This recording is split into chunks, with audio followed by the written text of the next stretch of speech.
Urodziłem się w Krakowie 11 czerwca 1946 roku i mieszkałem w sumie w Krakowie do 1949 roku.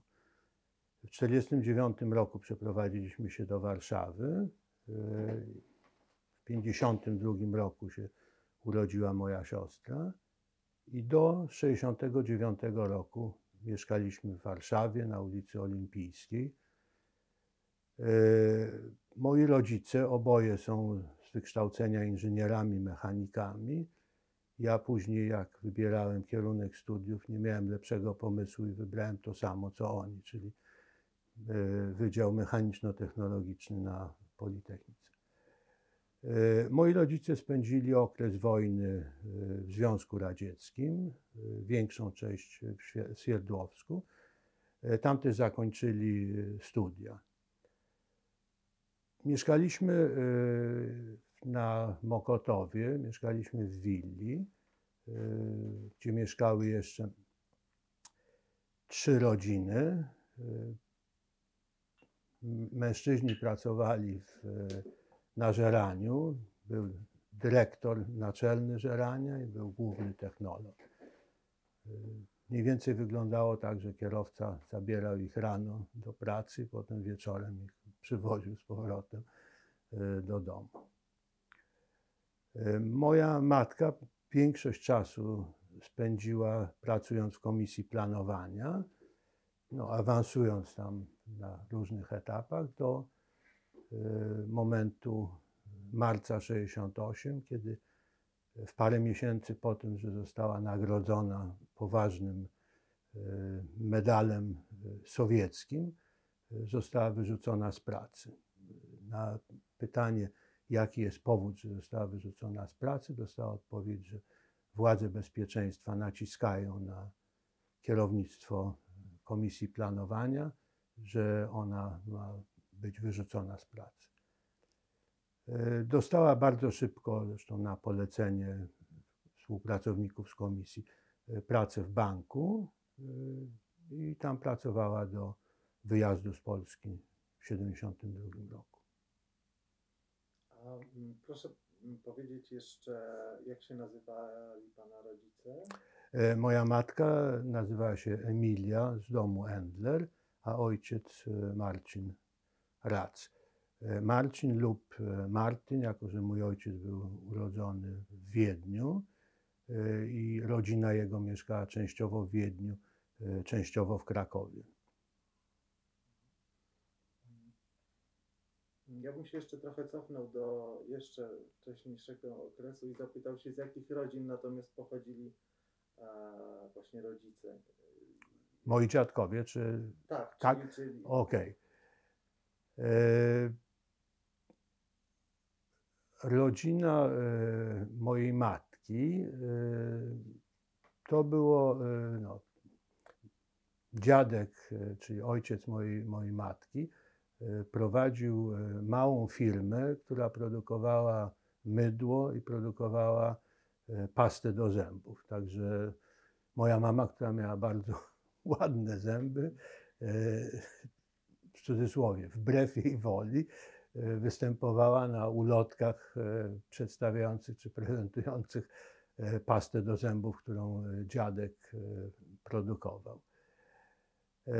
Po stronie mojego ojca, jego ojciec zmarł bardzo wcześnie. Mój ojciec nie miał jeszcze 13 lat, a oni się zajmowali,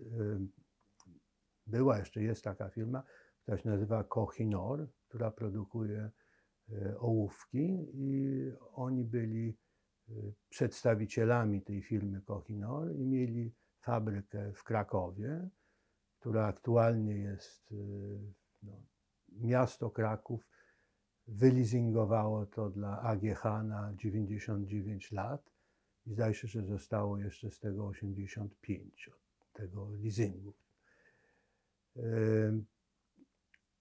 Dziadek po stronie mamy był religijnym człowiekiem, natomiast po stronie ojca to nie była specjalnie religijna rodzina.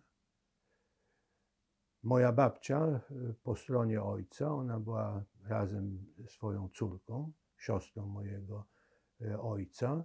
One były w obozie w Płaszowie.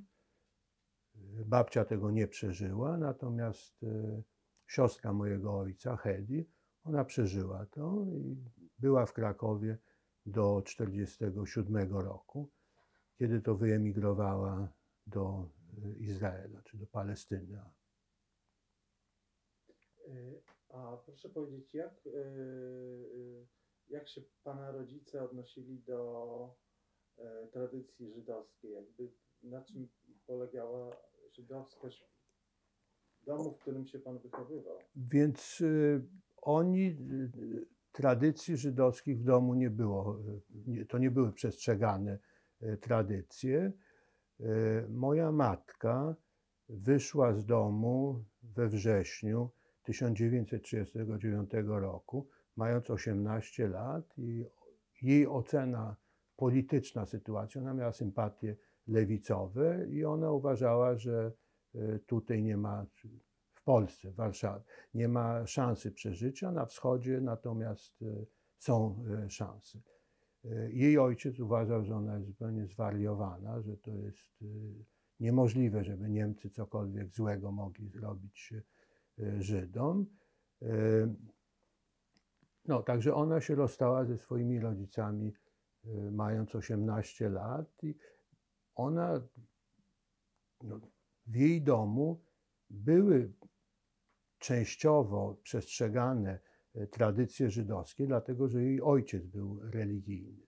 Natomiast po stronie ojca tego nie było, nie przestrzegano tych tradycji.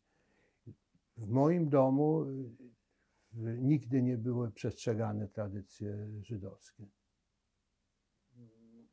A jeśli chodzi o świecką kulturę, czy kulturę jidysz, czy miał pan kontakt z, nie wiem, z Towarzystwem Społeczno-Kulturalnym Żydów w Polsce? Nie. Znaczy miałem dużo znajomych, którzy byli aktywni w TSKŻ-cie, którzy jeździli na kolonie żydowskie, ale ja nigdy nie byłem ani na koloniach i też nie byłem związany z TSKŻ-tem.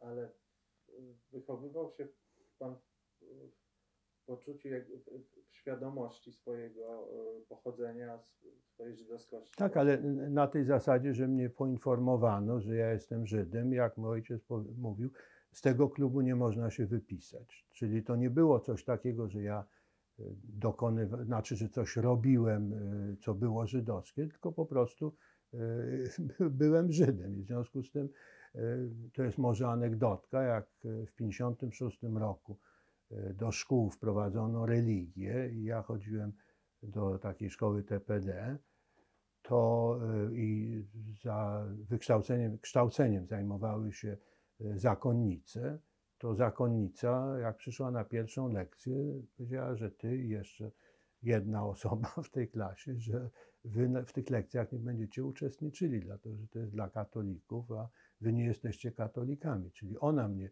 zdefiniowała jako innego, a ja nie miałem specjalnych argumentów ani woli, żeby być na lekcji religii, jak zostałem wskazano, że ja mam tam nie być. Czyli pan był świadomy swojej odrębności. Jakie było środowisko, krąg pana przyjaciół? W dużym stopniu to byli ludzie pochodzenia żydowskiego, ale to wynikało nie moim zdaniem. Znaczy ja bym chciał powiedzieć tak, że w całej tej rozmowie ja się będę starał opowiadać o faktach, a jeśli to nie będą fakty, to będę się starał mówić, że mnie się tak wydaje, albo że ja tak uważam, że po prostu można było weryfikować fakty, natomiast jeśli ja mam opinię, która jest fałszywa, czy którą trudno jest obronić, no to niech tak będzie. Więc teraz dochodzę do tego, co mnie się wydaje, było wspólnym mianownikiem tych naszych znajomości. Tym na pewno nie było to, że my byliśmy Żydami, że się musieliśmy trzymać, że tak powiem, jako grupa i wspierać tylko z tego powodu, że jesteśmy Żydami. Część tych znajomości to była sprawa tego, że nasi rodzice się znali.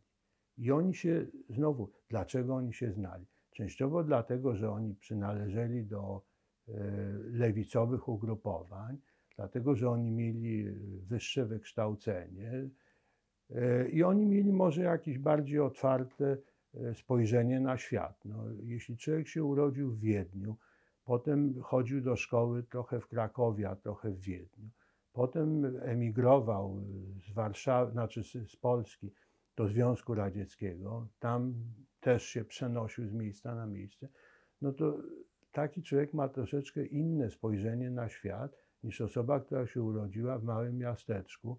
Rodzice też tam mieszkali i dzieci będą najprawdopodobniej też mieszkać. To nie jest sprawa wartościowania, co jest lepsze, zwłaszcza, że jeśli idzie o moich rodziców, to moja mama, jak zdecydowała, że sytuacja w Polsce dla niej w 1939 roku jest nie do wytrzymania, to ona zdecydowała, że ona chce uciec. Tak? Natomiast bardzo dużo ludzi po prostu było wywożonych, czy przesiedlani byli, bez tego, że oni sami powiedzieli, że chcą. Czy jakieś lepsze wyjaśnienie tego, jak się stworzyła grupa moich przyjaciół jest? Nie wiem. No, może być, że w którymś momencie sprawa żydowska po wojnie sześciodniowej, to na pewno ten element też wyszedł. To powiedzmy, no, może staniemy na tym w tym momencie. A czy rodzice panu opowiadali o swoich losach podczas wojny?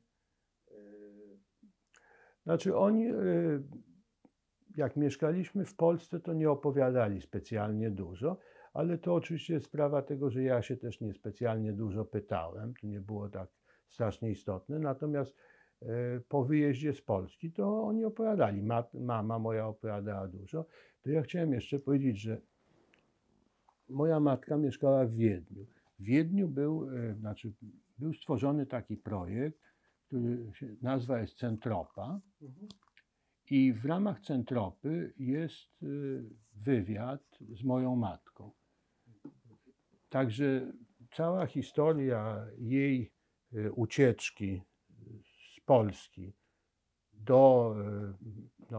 poprzez powrót do Polski, potem emigracja do Austrii, to jest udokumentowane. Jest wersja i niemiecka, i angielska tego, ze zdjęciami też. Co oni opowiadali? Oni opowiadali o praktycznych rzeczach, jak wyglądało życie w Związku Radzieckim w tym czasie, jak wyglądały studia, sama podróż, jak oni się poruszali po Związku Radzieckim. Po tym, jak nasi synowie się urodzili, czyli po 1972 roku, to oni też trochę się wypytywali i z moją mamą dużo rozmawiali na ten temat, także oni się też trochę dowiedzieli. Natomiast oni nie bardzo wiedzieli, co się działo w Polsce i w ogóle sam ten moment powrotu do Polski, ten pierwszy okres w Polsce, to niewiele opowiadali, żeby nie powiedzieć bardzo mało. No. A domyśla się pan jaki był powód? Czy to był jakiś...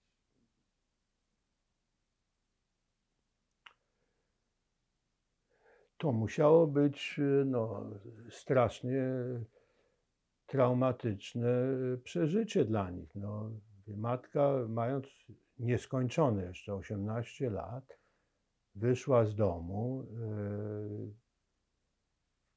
Ojciec, matka i jej młodsza siostra. Tak? Wróciła do Warszawy, znaczy przejechała przez Warszawę na początku 1946 roku. Miasto rozwalone, żadnych wiadomości o tej rodzinie, znaczy jedyne co wiedziała, to że ich nie ma. jeśli idzie o mojego ojca, no to jego ojciec zmarł śmiercią naturalną jeszcze przed wojną.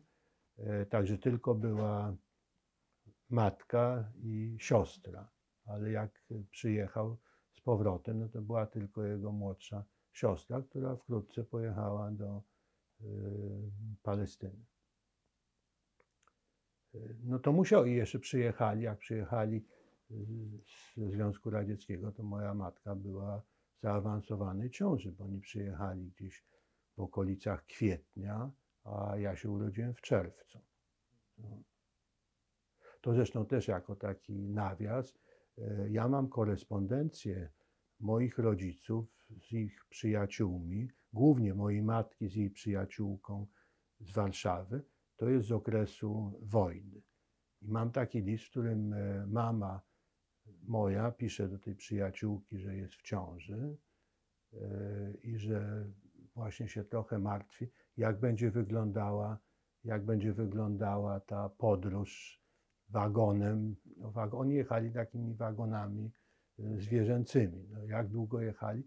Mówi, że z ojcem próbowali doliczyć się, że to było między 2 a 3 tygodnie, jak oni jechali.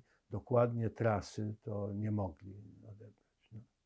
A Tola tam ma zegarek, który, no opowiedz. To. Tam go od mojej teściowej. A teściowa dostała go od teścia, jak tylko przyjechali do Polski. I to była zaliczka na syna.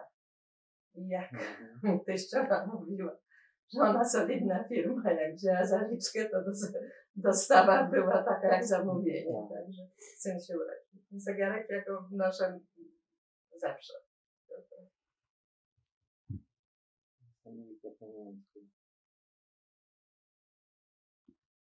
Czy rodzice kiedykolwiek przed 68 rokiem czy 67 rokiem było jakiekolwiek rozmowy o emigracji z Polski? To znaczy tak, ja nie pamiętam, żeby tego typu rozmowy były, natomiast wiem już, znaczy po fakcie i po śmierci moich rodziców, że oni w 56, znaczy, że mój ojciec w 56 roku zastanawiał się nad tym, żeby wyjechać z Polski. Moja mama była przeciwna temu, no i oni nie wyjechali.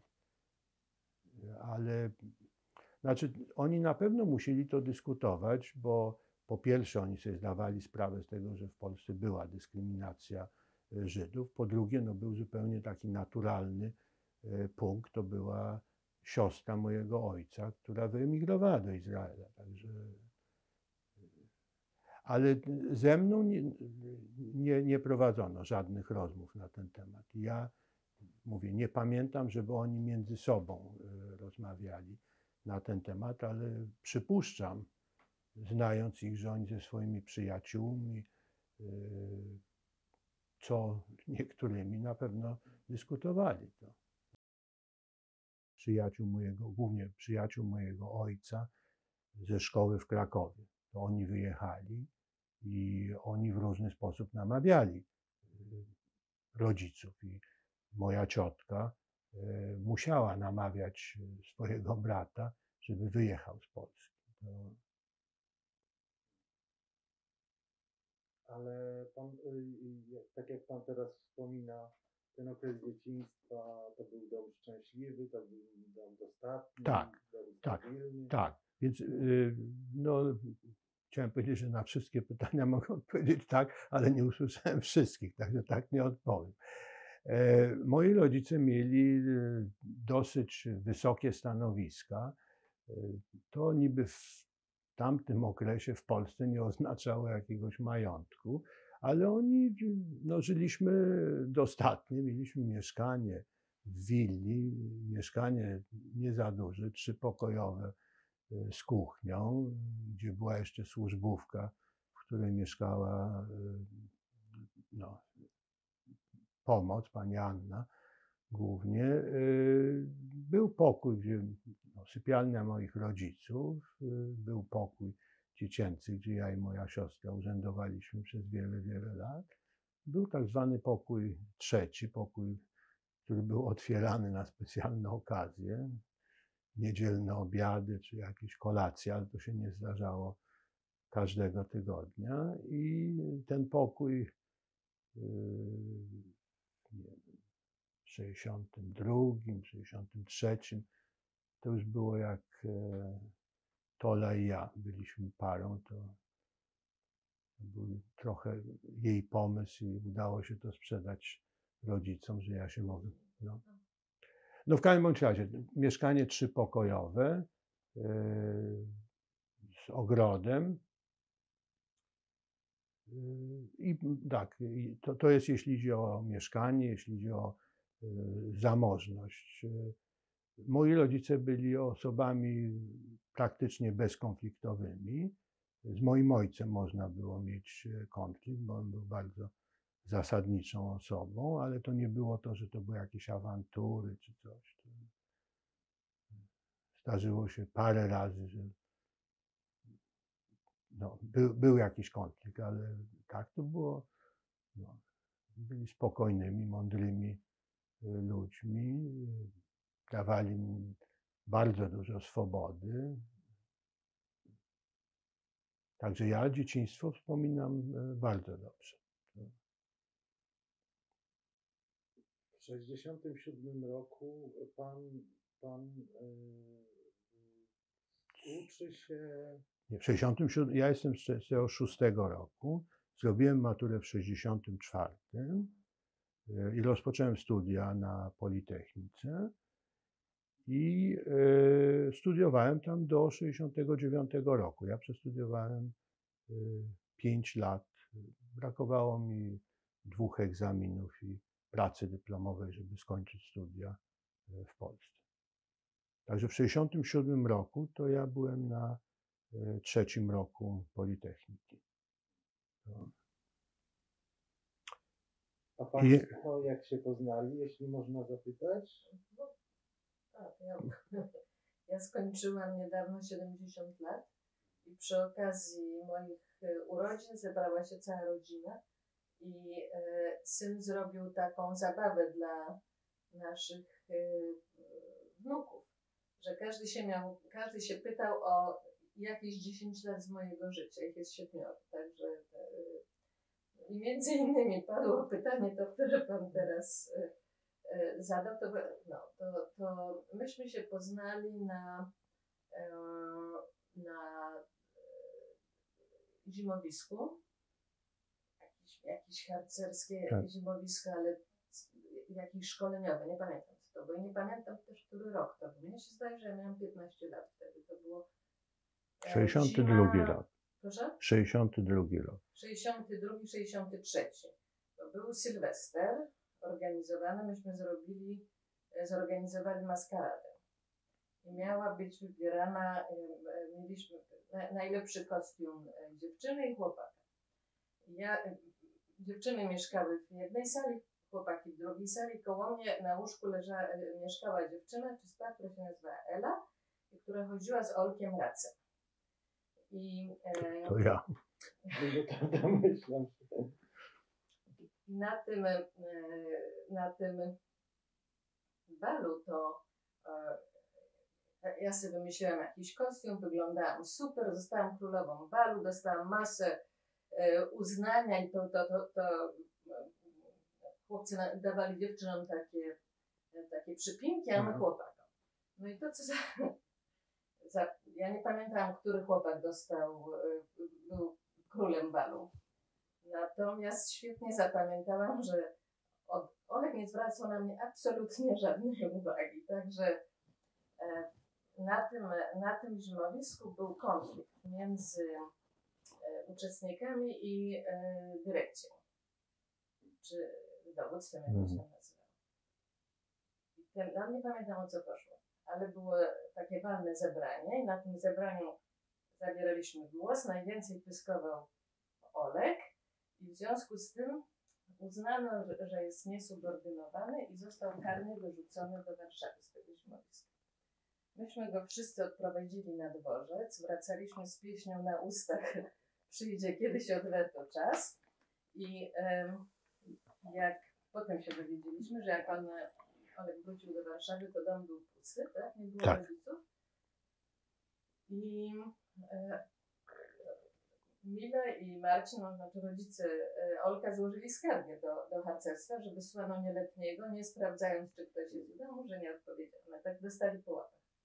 No w każdym bądź razie fama urosła i zrobił się bardzo... Bohater. No jeszcze jak. I potem na najbliższym, potem po paru miesiącach, wiosną był jakiś też harcerska jakaś impreza. I ja wtedy dobrze, znaczy wtedy się spotkaliśmy drugi raz i bardzo pilnowałam, żeby jednak zwrócił na mnie uwagę. I tak się poznaliśmy. I potem już... Potem byliśmy... Parę, tak? Tak, myśmy, nie, ja miałam 16, on 17 lat i byliśmy parą.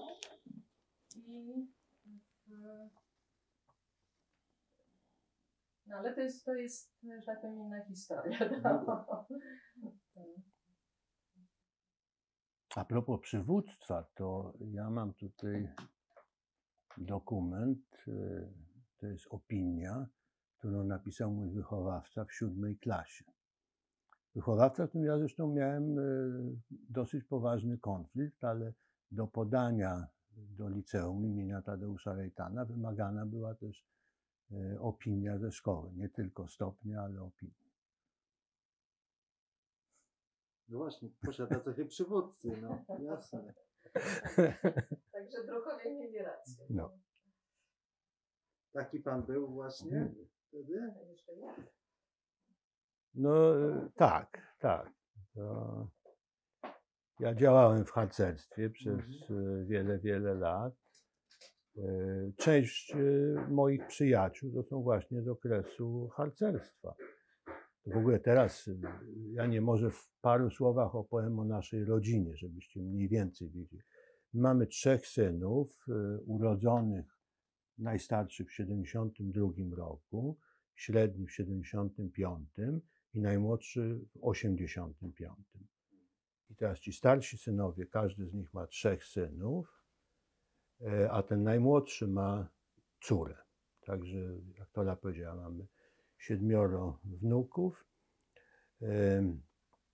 I no, jeśli idzie o to harcerskie doświadczenia, no to właśnie jest sprawa no, pewnie jakiegoś tam genów i potem sprawa praktyki. Jak ja sobie przypominam, jak ja mając 12 lat, w 1958 roku pojechałem na taką harcerską wyprawę dookoła Polski. Udało się załatwić jakiś autobus, w nie najlepszym stanie technicznym, ale w każdym razie nie kosztował nic. Plus mieliśmy jeszcze redaktora Świata Młodych, który jechał z nami, który załatwił, że gdzie nie przyjechaliśmy, to czekało tam, nie pamiętam, 100 czy 200 egzemplarzy gazety, którą my mogliśmy sprzedawać. Ja pamiętam, jakśmy chodzili po Molo w Sopocie i sprzedawali te gazety, te pieniądze były, tak powiem, dodatkiem do budżetu. No to w tej chwili, żeby 12-latek pojechał na tego typu wyprawę, to jest nie do pomyślenia. No. Także trochę tego treningu, jeśli idzie o przywództwo, to ja dostałem w Polsce, w harcerstwie. No.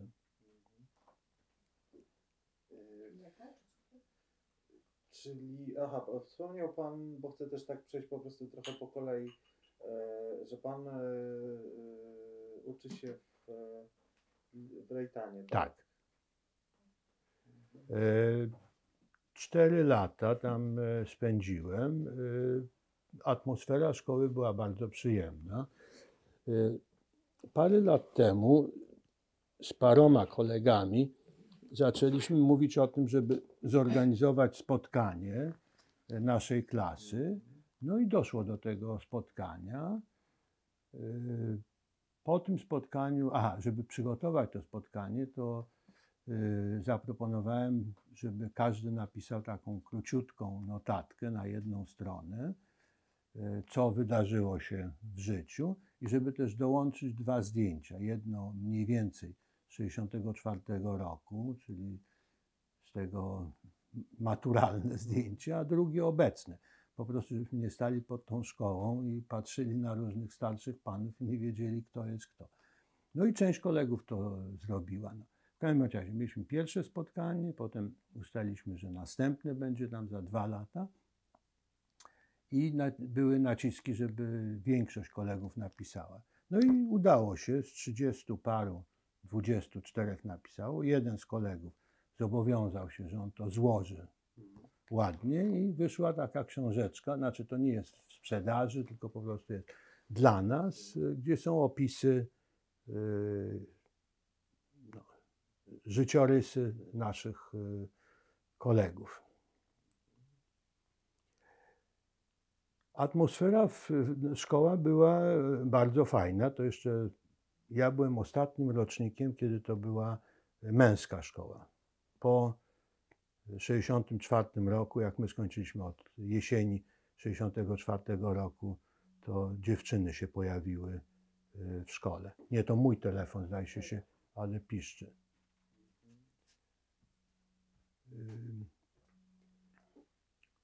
No to był okres PRL-u. Mieliśmy taki przedmiot jak nauka o Polsce i świecie współczesnym. Wszystkie trudne tematy były wyjaśniane w prosty sposób. Rektor, pan Wojciechowski na przykład mówił tak, że można sobie wyobrazić sytuację, że kilo masła wystarczy dla ludności całej Polski. A on nie był żadnym cynikiem czy jakimś tam krytykiem systemu, tylko powiedział, że jeśli będzie odpowiednio wysoka cena, to ten 1 kilogram masła wystarczy. No. Nie wiem, to bardziej na zasadzie anegdotek, bo ta szkoła była dosyć przyjemna. Jeśli idzie o to, czego się tam człowiek uczył, to bardzo zależało od nauczyciela. Ale było też trochę tego, że się czuło, że to jest stara szkoła. Także chodzić do Rejtana to było dobrze. No i były wysokie wymagania, no bo tam wtedy jeszcze były egzaminy wstępne. No, ale jeśli idzie o sprawy narodowościowe, to ja z Rejtana nie pamiętam ani jednej sytuacji, żeby sprawa żydostwa była poruszana. I nawet nie mogę powiedzieć dlaczego, bo w końcu tam było trochę Żydów, także mogły być powody, że to się wydarzyło, ale w ogóle szkoła była taka apolityczna. Może z jednym wyjątkiem, że 3 moich przyjaciół uczestniczyło w ogólnopolskim konkursie na temat znajomości książki generała Moczara pod tytułem Barwy walki. I oni to wygrali. No. Ale to nie była jakaś wielka akcja, ale tak, to ZMS nie był specjalnie aktywny. Nie. I już, żeby może troszeczkę wyprzedzić następne pytanie, bardzo podobna sytuacja była na Politechnice. Na tym wydziale, na którym ja studiowałem, bo to jest na Narbuta, to nie jest w tym głównym budynku, jakiejkolwiek działalności politycznej ja nie pamiętam. Przepraszam, z jednym wyjątkiem. Ja byłem dosyć dobrym studentem. Po zakończeniu pierwszego roku, po zakończeniu sesji, tam jeszcze było parę dni, zanim zamykano, że tak powiem, sekretarz partii zwrócił się do mnie z propozycją, że dobrzy studenci powinni przynależeć do partii. A ja miałem tam jakieś wyróżnienie za dobre wyniki w studiach i on uważał, że ja powinienem wstąpić do partii. No, ja się poczułem dowartościowany. Przyszedłem do domu i oczywiście się natychmiast podzieliłem tym z moim ojcem. Mój ojciec tak na mnie spojrzał i powiedział, że wiesz, masz skończonych 18 lat, I to jest twoja decyzja. Jedyne, co ja ci mogę powiedzieć, to mówi, że nie musisz tego robić tak szybko. Bo mówi, może być, że kiedyś w przyszłości zostanie ci wypomniane, że twoja decyzja nie była przemyślana, że była zbyt szybko podjęta. No, przyszły wakacje, ja miałem inne sprawy na głowie, potem się zaczął następny semestr. Ten sekretarz partii do mnie nie przyszedł, moje zainteresowanie tematem troszeczkę zmalało i w ten sposób nie zostałem członkiem partii. Ja byłem naprawdę bardzo bliziutko, bardzo. Ale to było jedyne no, polityczna działalność, jaką ja pamiętam z okresu studiów. Ja nie wyjeżdżałem na żadne praktyki zagraniczne, bo tam najprawdopodobniej partia miała coś do powiedzenia i pewnie wymagano większego zaangażowania.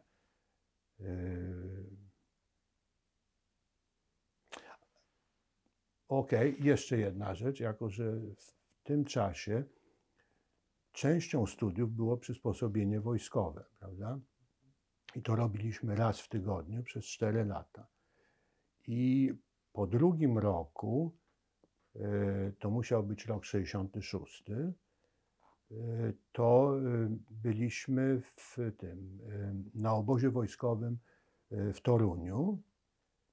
No i obóz wojskowy, przysięga, nam się zjechało jeszcze paru generałów, to wszystko się miało odbywać na rynku w Toruniu.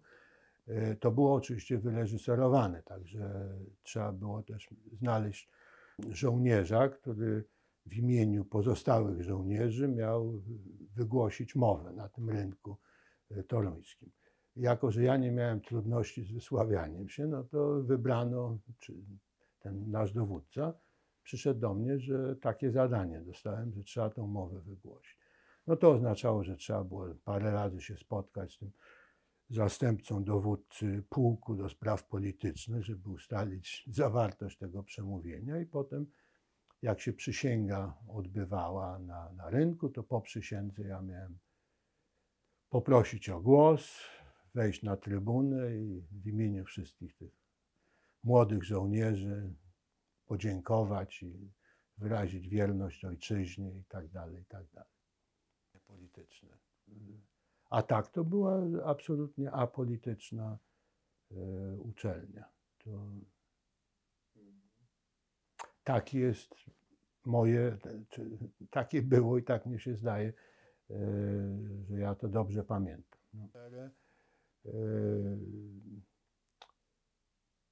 No, że się wydarzyło coś dużego.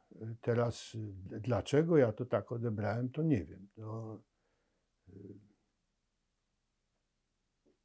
Ale pamięta pan jakieś rozmowy o tym z kolegami, z przyjaciółmi? No tak, ale to było, to jako, że my nie wiedzieli, znaczy inaczej, ja nie wiedziałem więcej niż to, co było publikowane. U mnie w domu trochę może więcej wiedziano o tym. No i było oczywiście sprawa tego, że moja ciotka tam, jej mąż i ich córka żyli w Hajfie.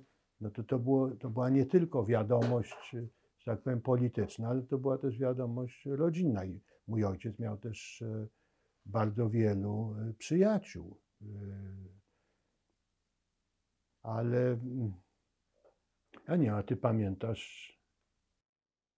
W naszym środowisku najbliższym. No, wtedy się już spotykaliśmy właściwie każdego dnia. No. No ale wtedy już zaczęto, niektórzy z naszych znajomych mówili, że oni będą wyjeżdżali.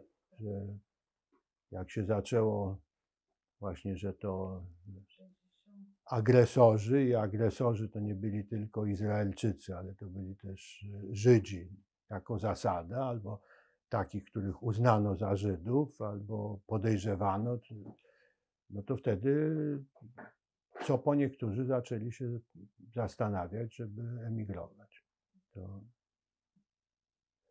Ja nawet mam też na zasadzie anegdotki, przyjaciel, który nie żyje, który wyjechał do Izraela poprzez Szwecję, ale przed wyjazdem z Polski on się ze mną założył, on powiedział, że ja wyjadę z Polski, a ja mu powiedziałem, że ja nie wyjadę z Polski. I ten, kto przegrał, ten, co przegrał zakład, to miał zaprosić tego drugiego z partnerką na wakacje. No, ja mówiłem, że ja nie wyjadę, czyli oczywiste było, że ja ten zakład przegrałem, tak? Ale on mi 20 lat później odpuścił to i powiedział, że ja nie muszę zapraszać jego z żoną na wakacje, wystarczy, że ja przyjadę do niego do Izraela. No i tak się stało. Także ja go odwiedziłem. No. Ale on się zdecydował dosyć wcześnie. No. Ale na początku jeszcze nie było takich możliwości, prawda? Nie było.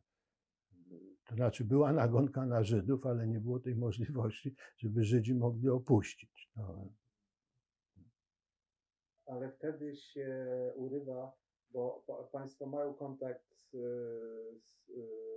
siostrą Pana ojca.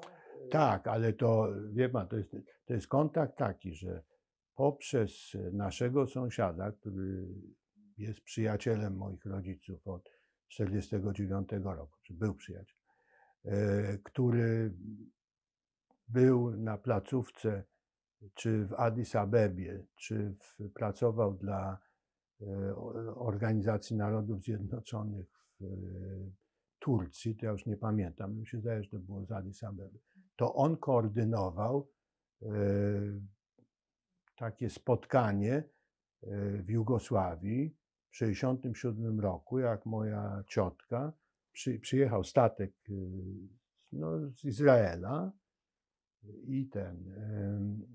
i był w Dubrowniku. I no, my wiedzieliśmy, kiedy oni tam przyjadą i my żeśmy przyjechali i się spotkaliśmy z nimi. Także i wtedy nawet przyjaciele mojego ojca namawiali, żebyśmy zostawili samochód w Jugosławii i pojechali statkiem do Izraela. No. Jaki to był miesiąc? To był 1967 rok, to musiał być lipiec bądź sierpień.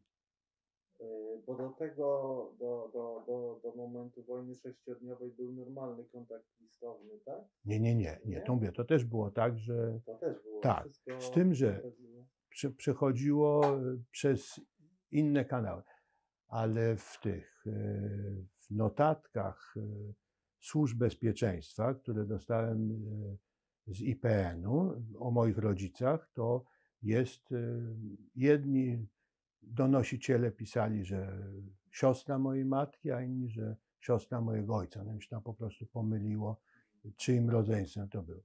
Ale że oni piszą, że ma kontakt z rodziną za granicą.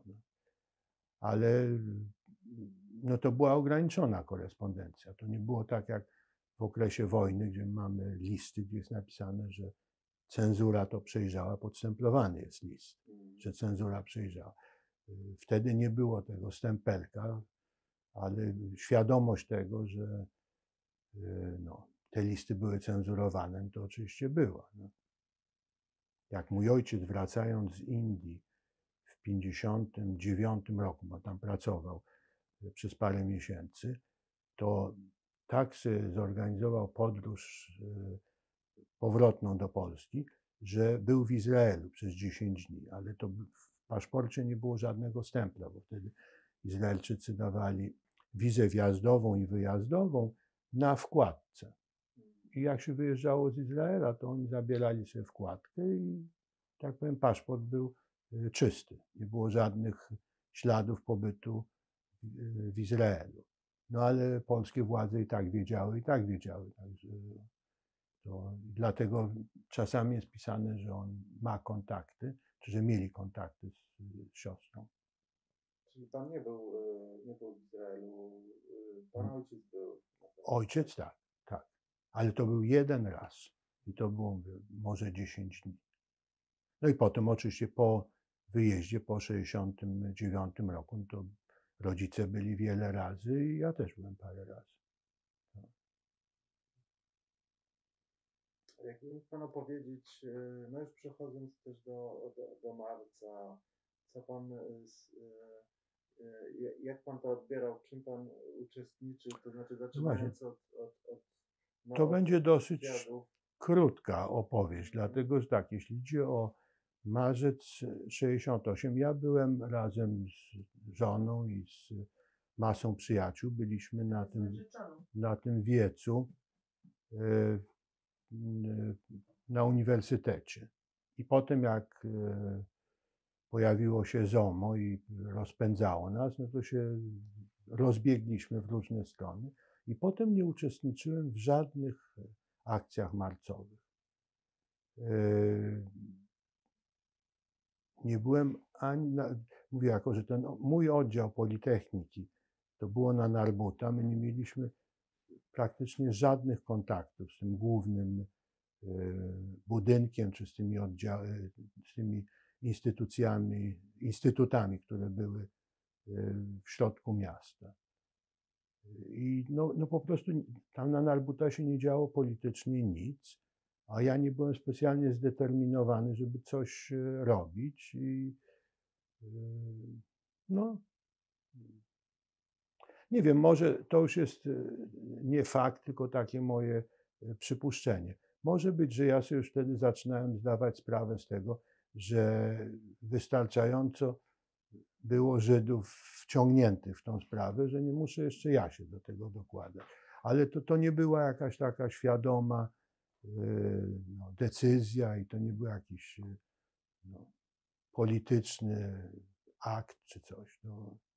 Także mówię, na wiecu byłem i potem nie uczestniczyłem w żadnych świadomych, znaczy w spotkaniach czy w działalności, gdzie celem była walka przeciwko systemowi. A na Narbutta to ten wydział, pan mówi, tak? Inżynier... Ten wydział się nazywał oficjalnie Wydział Mechaniczno-Technologiczny. Tam jeszcze była mechanika precyzyjna, która zaczynała się mniej więcej w tym czasie, jak ja zaczynałem studia. I był jeszcze Wydział Maszyn Budowlanych. To były te trzy wydziały. Ja też tak pytam, bo mój ojciec chyba tam studiował, też chodził do Rejtana, tylko nieco później. Z którego roku on jest? On jest z 54, czyli to na pewno chodził do Rejtana, kiedy było... Od 64 roku były dziewczyny. A pani była też wtedy na Politechnice? Nie. Ja miałam inne preferencje. Ja studiowałam na Akademii Sztuk Pięknych.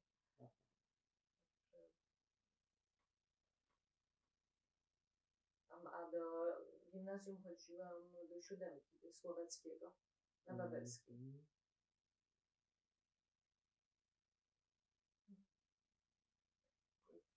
Ja zrobiłam maturę w 65 roku. Zdawałam na Akademii, się nie dostałam. Przez rok się uczyłam i przygotowywałam potem. I w następnym roku się dostałam na Akademię i zaczęłam studia. I w jakiej pracowni? Na architekturze wnętrz. To była pracownia malarska.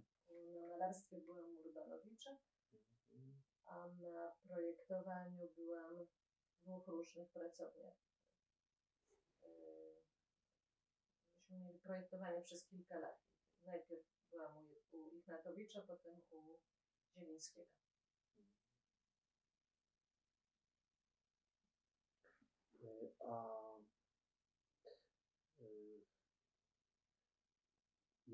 Jak pan, czy pan ogląda na przykład przemówienie Gomułki? Tak, to z 19 marca, tak. Jak pan zaczyna się w tym, no nie chcę powiedzieć odnajdywać, ale jak pan odbiera to, co się dzieje wtedy? No wtedy już było dla mnie też, ja jestem w ogóle z natury optymistą. Rzadko widzę wady, czy jakieś tam niesprawiedliwości, ale dla mnie też było oczywiste, że te zmiany są dosyć poważne.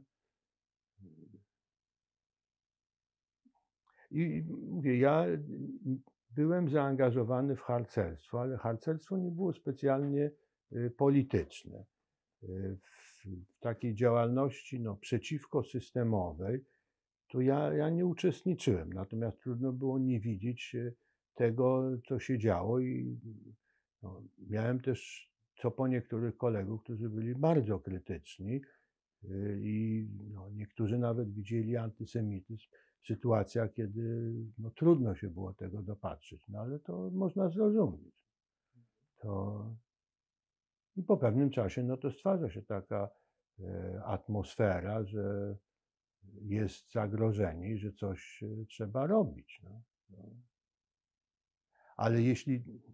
Pamiętasz takie zajście w taksówce, że mamo nie doszło do mordobicia?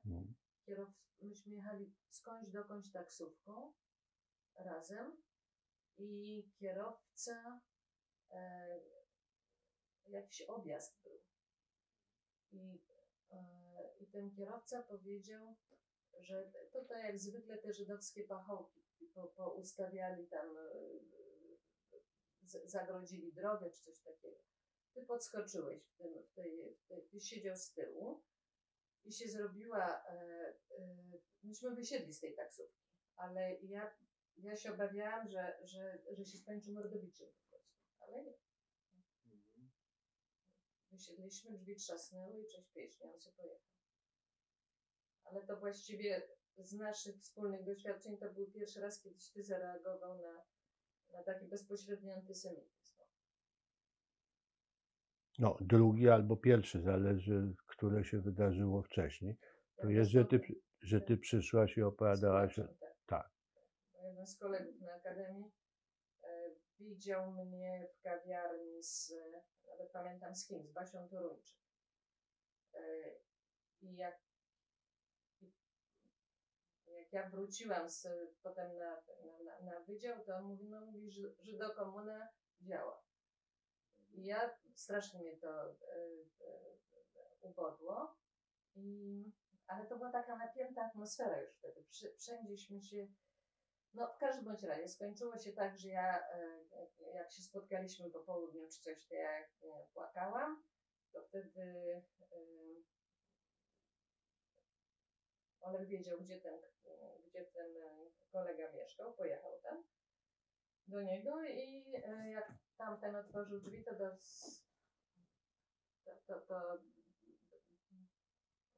dałeś. Dostał w mordę, to z krótkim komentarzem. Także to był jedyny raz, kiedy ja uderzyłem kogoś z powodów religijnych, tak? Ale z tego powodu, że on tak się wyraził. On był po prostu, on nie był antysemitą ten facet, tylko zwyczajnie głupi.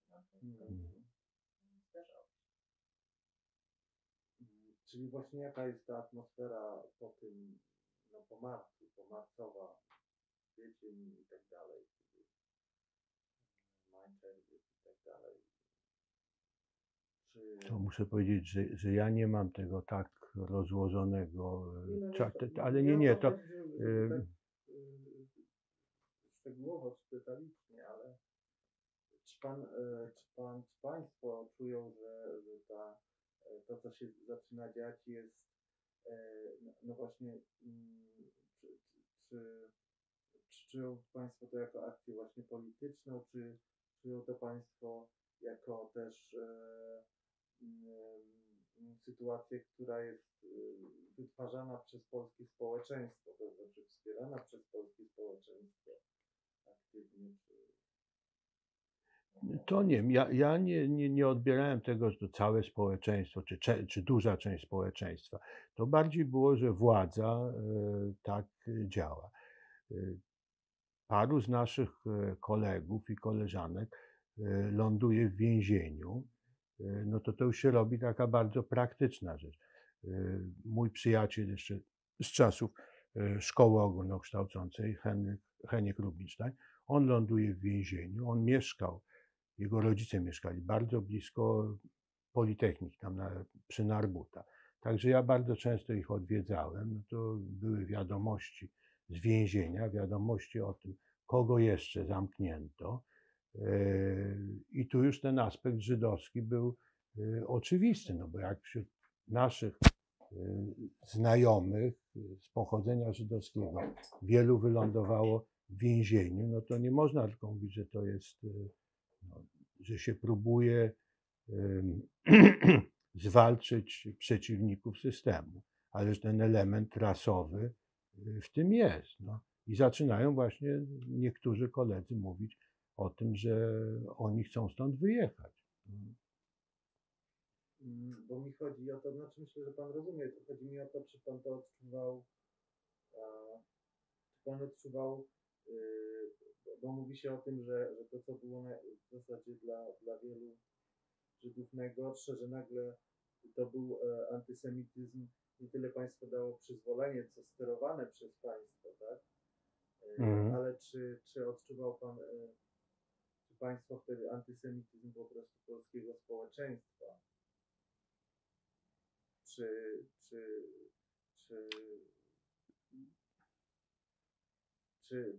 spotyka, no tutaj pani przywoływała te sytuacje, natomiast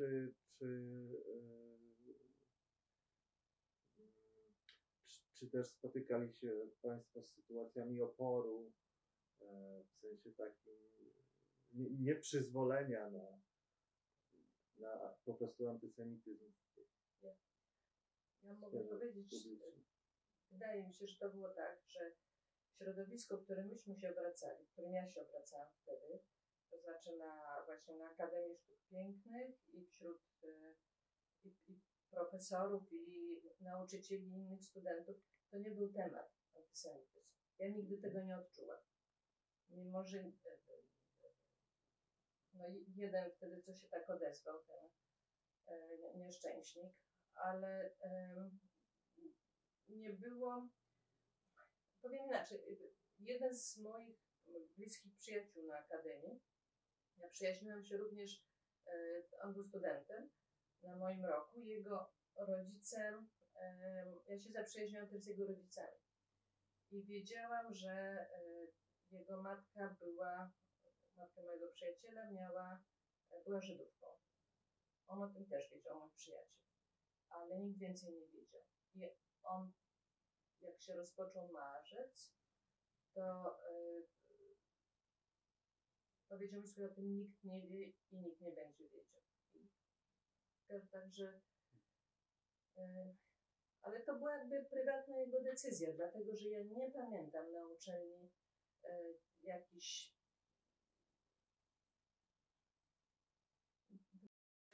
zabrawstw, ani profesorów, ani asystentów. Przynajmniej ja tego nie zauważyłam. Natomiast pamiętam wiec taki spontaniczny, czy spotkanie, które się odbyło w auli zaraz po tym pałowaniu na uniwersytecie w marcu, 8 marca, to ja uciekłam najpierw do jakiejś piwnicy, a potem pobiegłam do akademii, naprzeciwko uniwersytetu. I tam było spotkanie w auli i poszłam oczywiście do tej auli.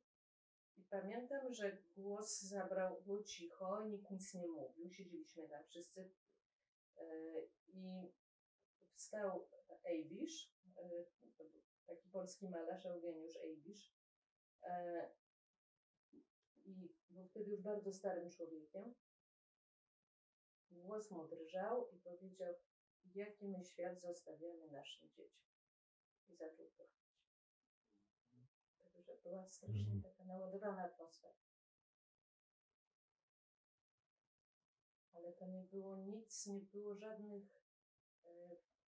w tym środowisku, w którym ja się obracałam, to nie było, nie wiem, to gazety, to był antysemityzm. No. Chodziliśmy rozmawiać z sobą na spacery, czy nikt nie rozmawiał na temat tego, kto siedzi, czy coś się wydarzyło z przyjaciółmi, nikt o tym nie rozmawiał w mieszkaniu, ktoś szli na spacer. to wtedy było też takie normalne, że tak, żeśmy wszyscy tak reagowali. To znaczy, przed marcem też chodziliśmy na spacer.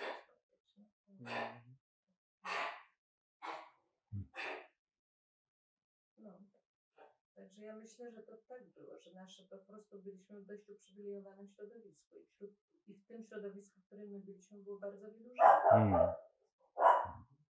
Znaczy że jedna rzecz to jest takie najbliższe środowisko, no ale przecież odbywały się wiece, tak, w fabrykach i tak dalej, w których, znaczy ja nie mówię, że wiece zbierały się spontanicznie, Nie. tak? Ale jednak słyszy się o wielu historiach, w których gdzieś tam po prostu konkretni ludzie wykorzystywali to, nie wiem, na swoją korzyść. No. Tak? Po prostu.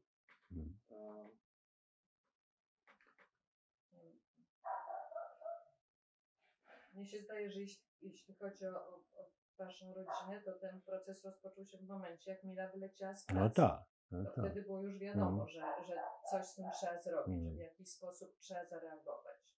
Czy Mila też powiedziała, że, bo wtedy ja też byłam przy tych rozmowach, jak było, że ona raz zadecydowała za rodzinę, żeby nie wyjeżdżać i że więcej nie będzie tego robiła. To, że w 1956 roku na jej decyzji, z powodu jej decyzji rodzina została, czy nie złożyli na wyjazd do Izraela. A wtedy już było ewidentne po 1968, że to była to sprawa czasu, kiedy wy złożycie papier. Właśnie jakby Pan mógł po prostu bardziej szczegółowo opowiedzieć, jak doszło do tego momentu, że do momentu podjęcia decyzji o wyjeździe, tak, Pana mama zostaje jeszcze, ale właśnie do tego momentu, jak dochodzi do tego momentu, kiedy Pan, tata, tak, i siostra wyjeżdżają. Jakie były bezpośrednio przyczyny i jak to... Znaczy to było połączenie dwóch rzeczy. Raz, że wielu z moich przyjaciół już zdążyło wyemigrować, a drugie to, że to, co spotkało moją matkę, to, że ona dostaje wielkie odznaczenie sowieckie za dobrą pracę i tak dalej, a potem 2 miesiące później, czy 6 tygodni później, zostaje wyrzucona z pracy bez tego, że są jakieś inne niż narodowościowe powody. I ten argument właśnie, że służby bezpieczeństwa naciskają na nią, a ona nie zrobiła nic, co służby bezpieczeństwa mogłyby mieć jakieś uwagi. No, ona była Żydówką, ale nie praktykującą. I wtedy to ja sobie powiedziałem, że ja mogę zaakceptować, że mnie wyrzucą z pracy, jeśli ja zrobię coś głupiego czy złego. Natomiast żeby ryzykować, że mnie można wyrzucić z pracy, czy można mi robić krzywdę tylko z tego powodu, że ja jestem Żydem, to nie jest. Tego ja nie chcę. I to nie, ja nie byłem tą osobą, która napędzała sprawę wyjazdu, ale też, bo zdawałem sobie sprawę, że to, co rodzice mówili, że jeśli wszyscy wystąpimy o dokument podróży, to dostaniemy wszyscy odmowę. Natomiast to rozwiązanie, że jeśli ja, mój ojciec i siostra wystąpimy, to dostaniemy zgodę, a mamę potem wypuszczą stosunkowo szybko. No i tutaj się okazało, że ta prognoza czy ta ocena sytuacji nie była poprawna. Z dokumentów IPN-u wynika, że te służby bezpieczeństwa bardzo wcześnie wstawiły jej taką klauzulę, że ona ma okres kwarantanny do 72 roku. I to musieli zrobić, nie wiem, w 68 czy w 69. W 69 musieli to zrobić po naszym wyjeździe. Tylko że jej o tym nikt nie powiedział. Ona składała wielokrotnie podanie o wyjazd, o połączenie z rodziną, o względy humanitarne, no, najprzeróżniejszych argumentów używała, ale prawie za każdym razem było nie. Raz się zdarzyło, że ona dostała zgodę, ale potem tą zgodę jej zabrali, zanim ona dostała dokument. Czyli, bo tak Czyli ja mogę opowiedzieć naszą drogę z Warszawy do Göteborga mniej więcej chronologicznie. Jak wspomniałem, mój ojciec był urodzony we Wiedniu. Niemiecki i polski to były jego ojczyste języki. W 1969 roku on jeszcze nie miał skończonej 50. On był z wykształcenia magistrem inżynierem, z dużym doświadczeniem, ze znajomością języków. Oprócz niemieckiego jeszcze znał angielski i włoski. I jeszcze było takie założenie, że on mógł, czy wydawało się, że mógł odzyskać obywatelstwo austriackie w momencie, kiedy się tylko pojawi w Austrii. To się okazało, że tak nie było, że się spóźnił o parę miesięcy. No w każdym razie zdecydowaliśmy się, że jedziemy do Austrii i dla ojca to miał być ten kraj, w którym on mógł zostać, bo on znał Wiedeń bardzo dobrze i tam bardzo szybko mógłby znaleźć pracę. Mieliśmy załatwione wizy duńskie i wizy szwedzkie. Cała trójka. Wizy duńskie dostawało się automatycznie, natomiast wizy szwedzkie trzeba było wystąpić o to. Potem to było sprawdzane w Sztokholmie, no, i po pewnym czasie wracała odpowiedź. Dla niektórych pozytywna, dla niektórych negatywna. No, wyjechaliśmy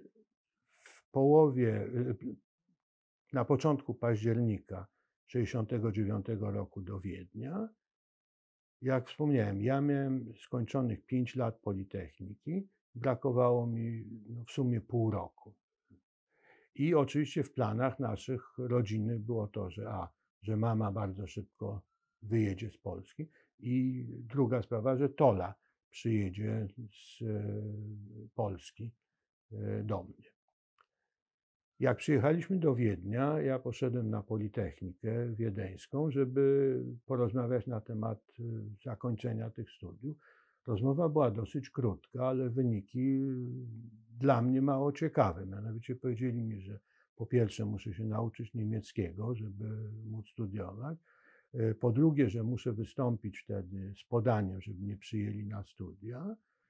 I to wtedy bym zaczynał od pierwszego roku. I po trzecie, że systemu finansowania studiów w Austrii nie ma. Także rodzice płacą za studenta. No i w tej perspektywie to nie wyglądało tak atrakcyjnie.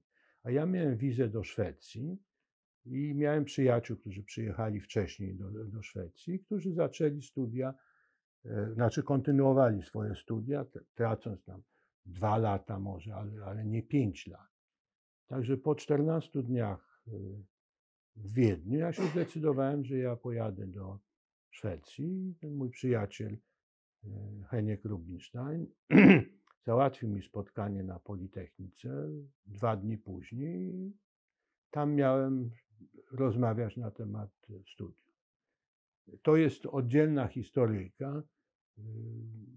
Nie wiem, może kogoś interesować, to opowiem, a jak nie, to możemy to zostawić. No w razie efekt tego wszystkiego był taki, że w 1971 roku, w lipcu, ja uzyskałem tytuł magistra inżyniera na tej szwedzkiej Politechnice.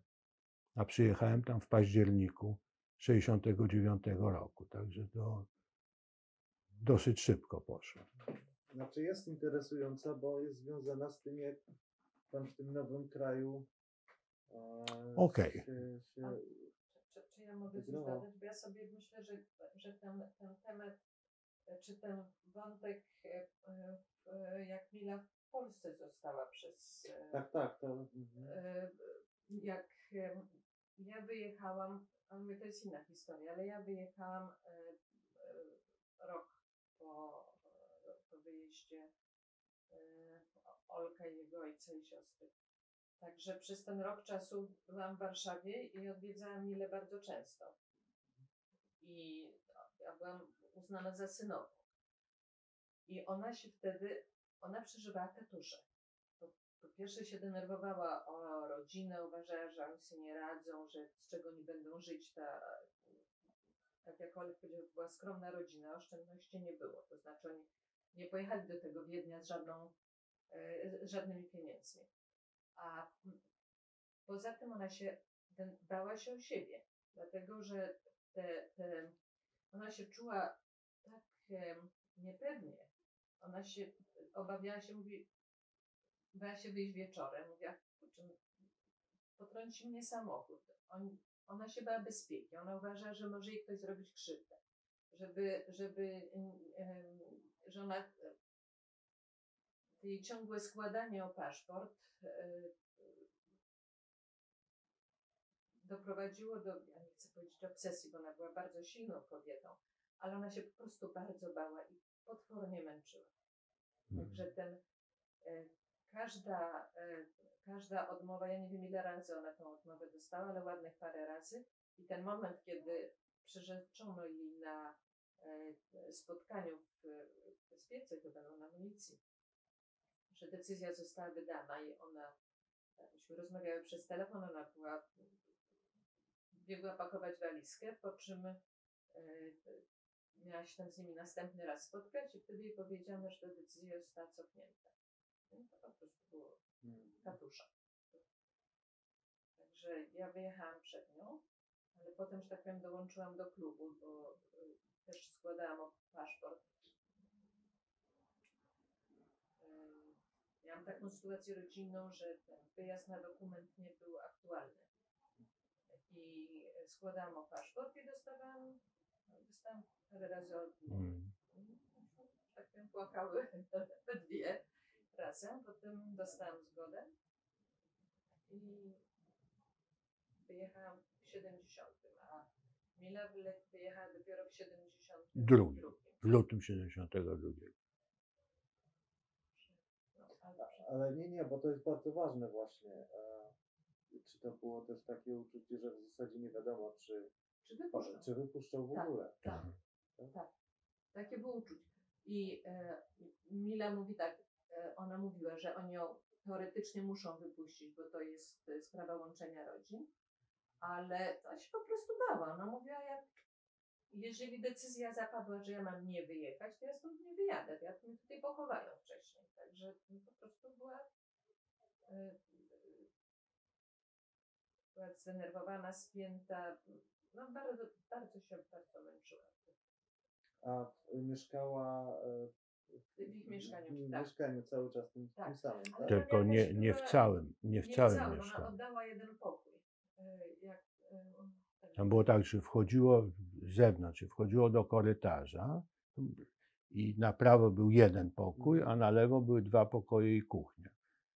Także ona musiała oddać jeden pokój i zatrzymała te 2 pokoje z kuchnią.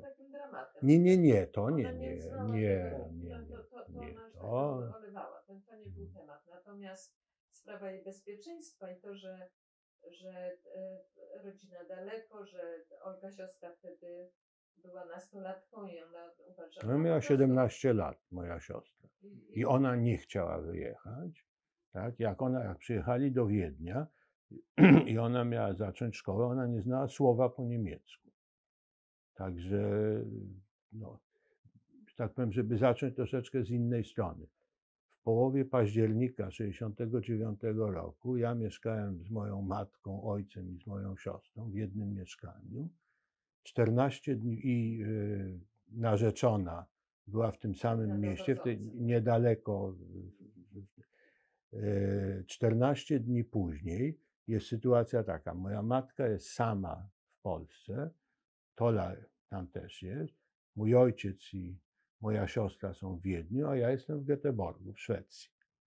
Także pewna zmiana sytuacji rodzinnej, prawda? I to nie tylko administracyjna, że są 3 adresy, ale I ta moja siostra, która nie chciała wyjeżdżać, nie zna języka, przez pierwsze 3 miesiące w tej szkole austriackiej, to ona pod ławką czytała polskie książki. W ogóle nie uczestniczyła w tym, co się działo w klasie. No ale po 3 miesiącach się zorientowała, że ta strategia nie prowadzi do niczego dobrego i zaczęła się uczyć.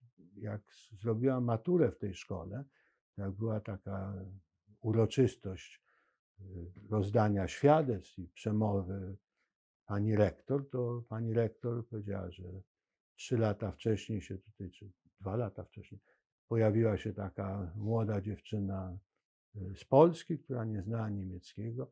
W tej chwili ona dostała na maturze najlepszy stopień i była najlepsza w niemieckim. Po czym skończyła studia tłumaczy. Jest to 30 paru lat zaprzysiężonym tłumaczem z polskiego, z rosyjskiego i z niemieckiego. No.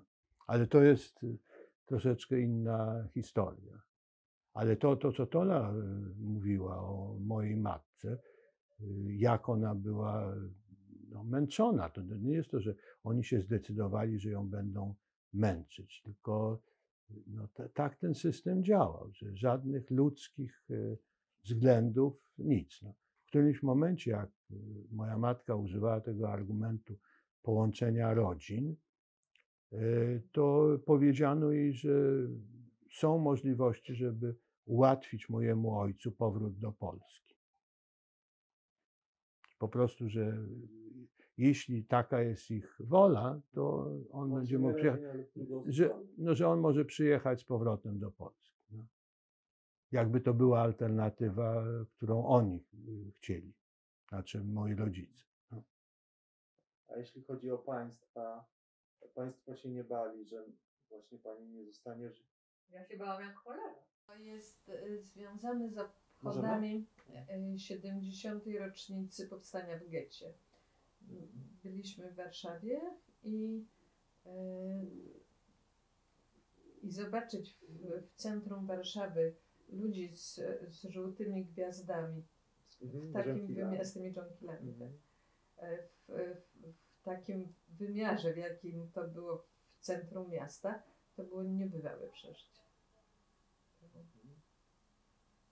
Ja potem tego dnia właśnie po obchodach w centrum pojechałam na Wolę. Miałam tam jakąś sprawę do załatwienia. Jak się oddalałam od centrum tramwajem, to było coraz mniej i mniej tych żółtych dżonkili czy żółtych gwiazd przypiętych. Ale też nikt nie zwracał absolutnie żadnej uwagi na to, że ja z tym dżonkilem chodziłam. Ale to było duże przeżycie. Tak samo jak zbudowanie muru dookoła muru getta. Znaczy w sensie świeczki i ludzie, którzy stali obok siebie. To było wielkim przeżyciem. Znaczy to jest... Zaraz wrócimy do tematu, natomiast ja tylko powiem, że tutaj, nie tylko tutaj, ale to jest taki dobry przykład, tutaj czy w Szwecji, ale nie tylko, tak? Ci nasi rozmówcy często się pytają, to powiedzcie, jaka jest teraz sytuacja w Polsce? Bo jest, no wiadomo, tak? Taka niefajna w wielu wymiarach.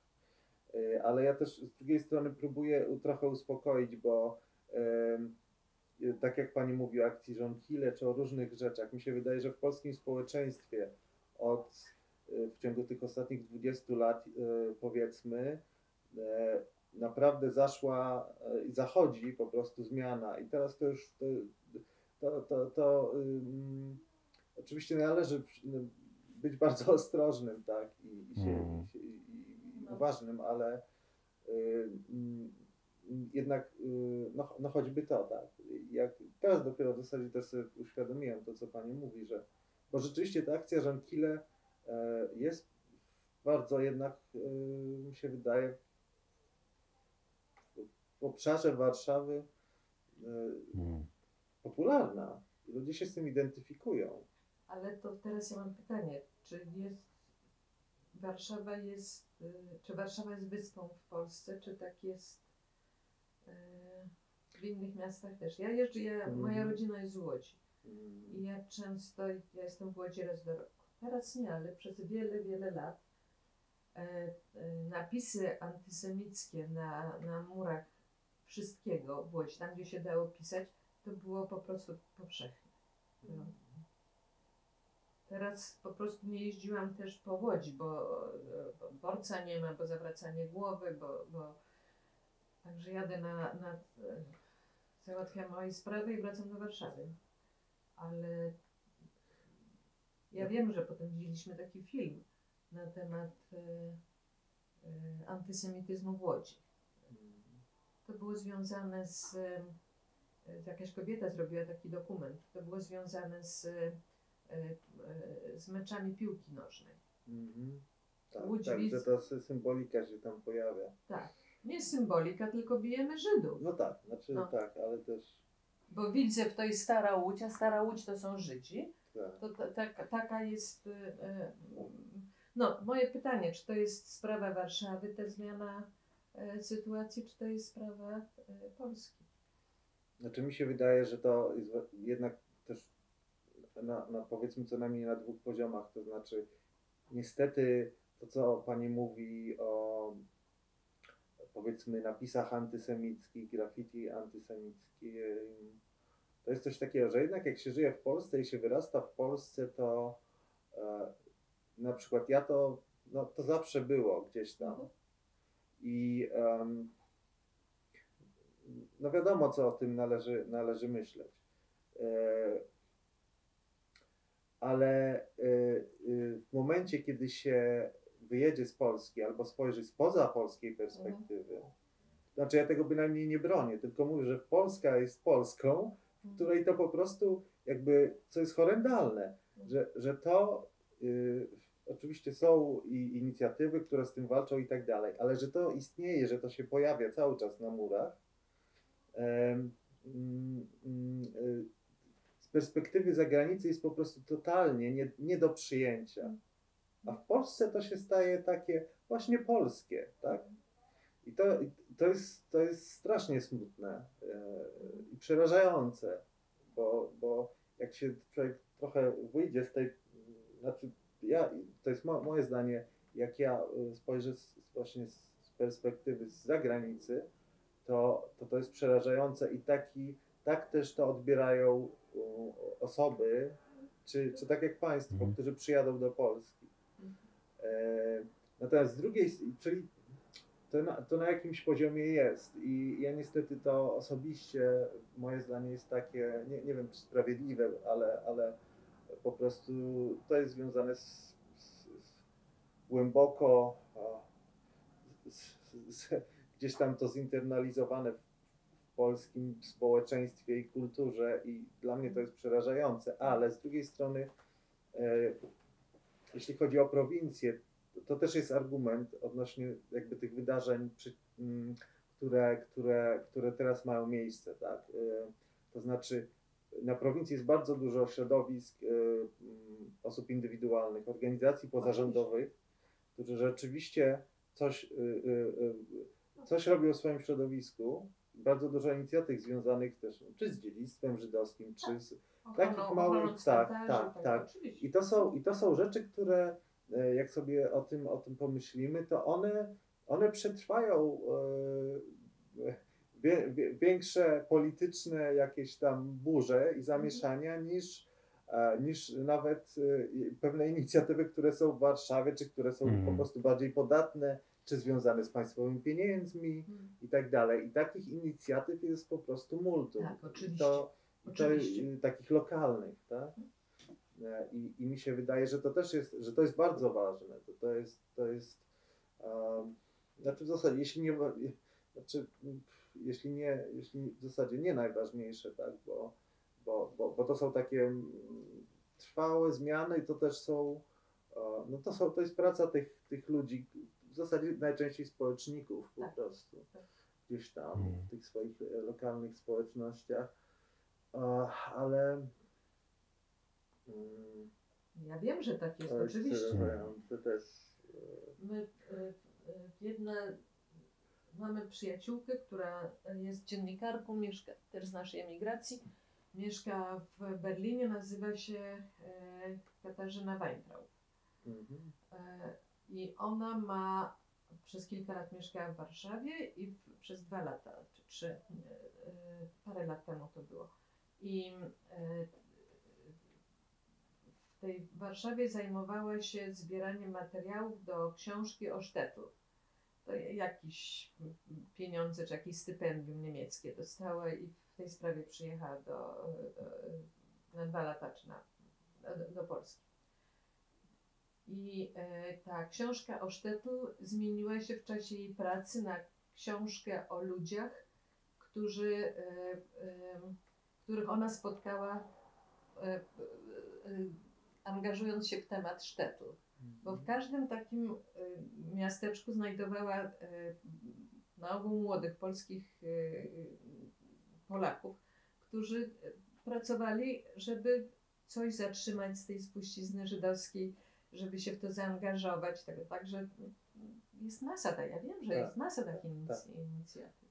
Znaczy, bo to mi chodzi też o to, że jakby to jest najbardziej trwała zmiana, bo PiS odejdzie, się zmieni, to co nie wiadomo, mam nadzieję, że jak najmniej jakby zburzy w Polsce i zepsuje w polskim państwie i tak dalej i jak najmniej szkody świadomościowej jakoś wyrządzi, ale mi się wydaje, że gdzieś tam jednak są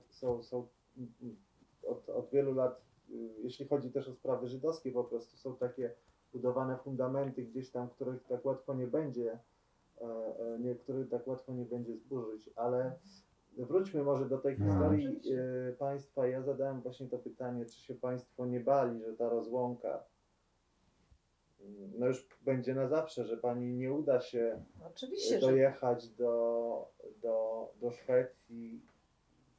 Pan wyjeżdżając myślał o tym, że pan kiedyś będzie mógł wrócić, czy to raczej...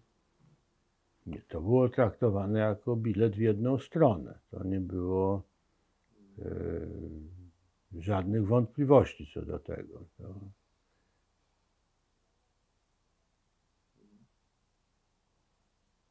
Czyli... No nie, alternatywa, żeby po pewnym, znaczy, że coś się zmieni, co spowoduje, że wraca się z powrotem. Ja o tym nie myślałem nigdy. Nie. A skąd państwo wyjeżdżali? Skąd pan wyjeżdżał? Ja wyjeżdżałem z dworca gdańskiego, jechałem tą tradycyjną drogą do Wiednia. I potem, mówię, po tych 14 dniach w Wiedniu, to jechałem pociągiem z Wiednia do Göteborga. Podróż 24 godziny mniej więcej. Ale dlaczego akurat do Göteborga? A, do Göteborga dlatego, że tak, jakby wizę do Szwecji miałem. Bo tam jest Heniek Rubinstein był w Göteborgu. Tak, a on studiował na Politechnice. On studiował na Wydziale Elektrycznym, a ja studiowałem na Mechaniczno-Technologicznym. Ja jego poprosiłem, żeby on się na Politechnice, żeby mi załatwił spotkanie z profesorem z tej katedry, gdzie ja miałem robić pracę dyplomową. To była przeróbka tworzyw sztucznych. I on mi załatwił to spotkanie. No i wracając do tej rozmowy na Politechnice Wiedeńskiej, to tak, w Szwecji wiadomo było, że jakąś część studiów mi zaliczą. Drugie było, że sprawa nauki języka, że to jest rozwiązane, że są kursy i że na to się dostanę. Tak? I jest system stypendiów, bezzwrotnych pożyczek na studia i że ja to dostanę. Także jedyna niewiadoma, jaka była, to jaką część studiów mi zaliczą w Szwecji. No i w związku z tym się zdecydowałem, że pojadę do Göteborga, bo w Göteborgu właśnie było już paru moich przyjaciół, a część z naszych przyjaciół wylądowała w Sztokholmie, część w Lund. I przyjechałem do Göteborga w nocy z piątku na sobotę. Przyjechałem taksówką pod akademik i to był taki budynek, który nie wyglądał jak akademik. Bałagan w cudzysłowie był straszny, nie było żadnej recepcji, bo to było tak jak no, mieszkania były. Wchodziło się tam, gdzie się mieszkało i już nie było nikogo, kto kontrolował, czy się ma tam prawo mieszkać, czy nie. Pojawiłem się tam i 2 dni później poszedłem na Politechnikę rozmawiać z tym profesorem.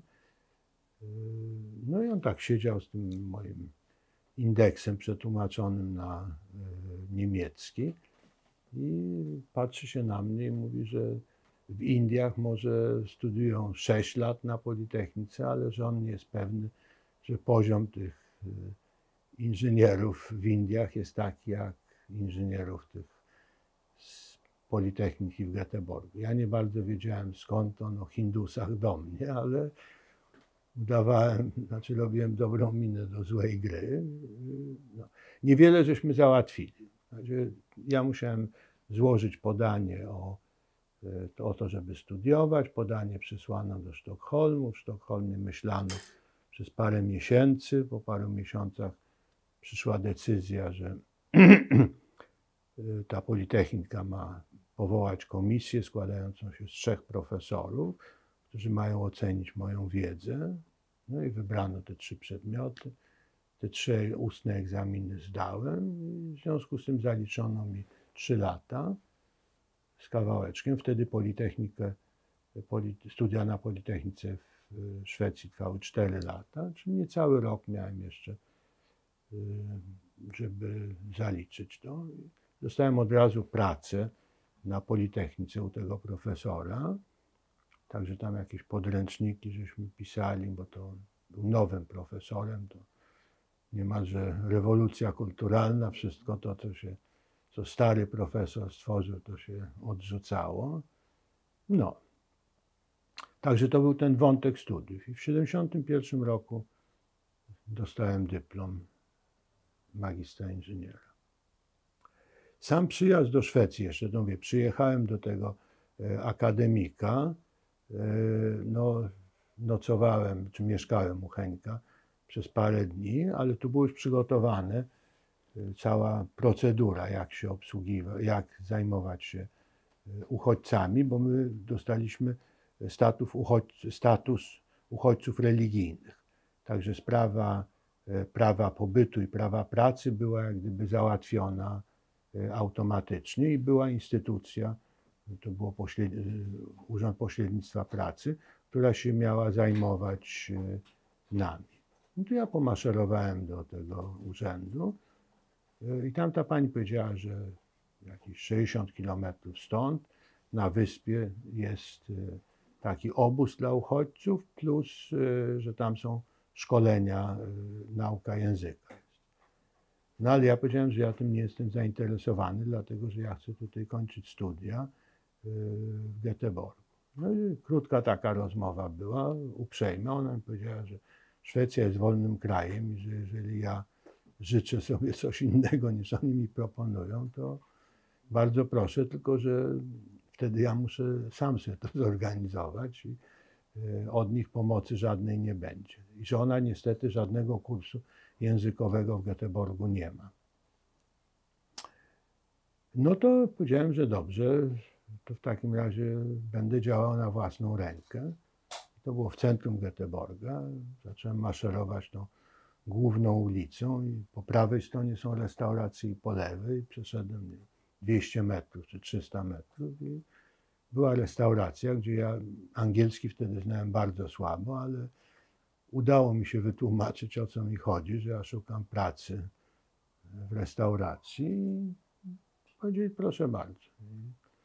Dostałem pracę, zmywanie garków i kotłów i patelni, czyli poważny sprzęt, nie talerzyki czy kubeczki.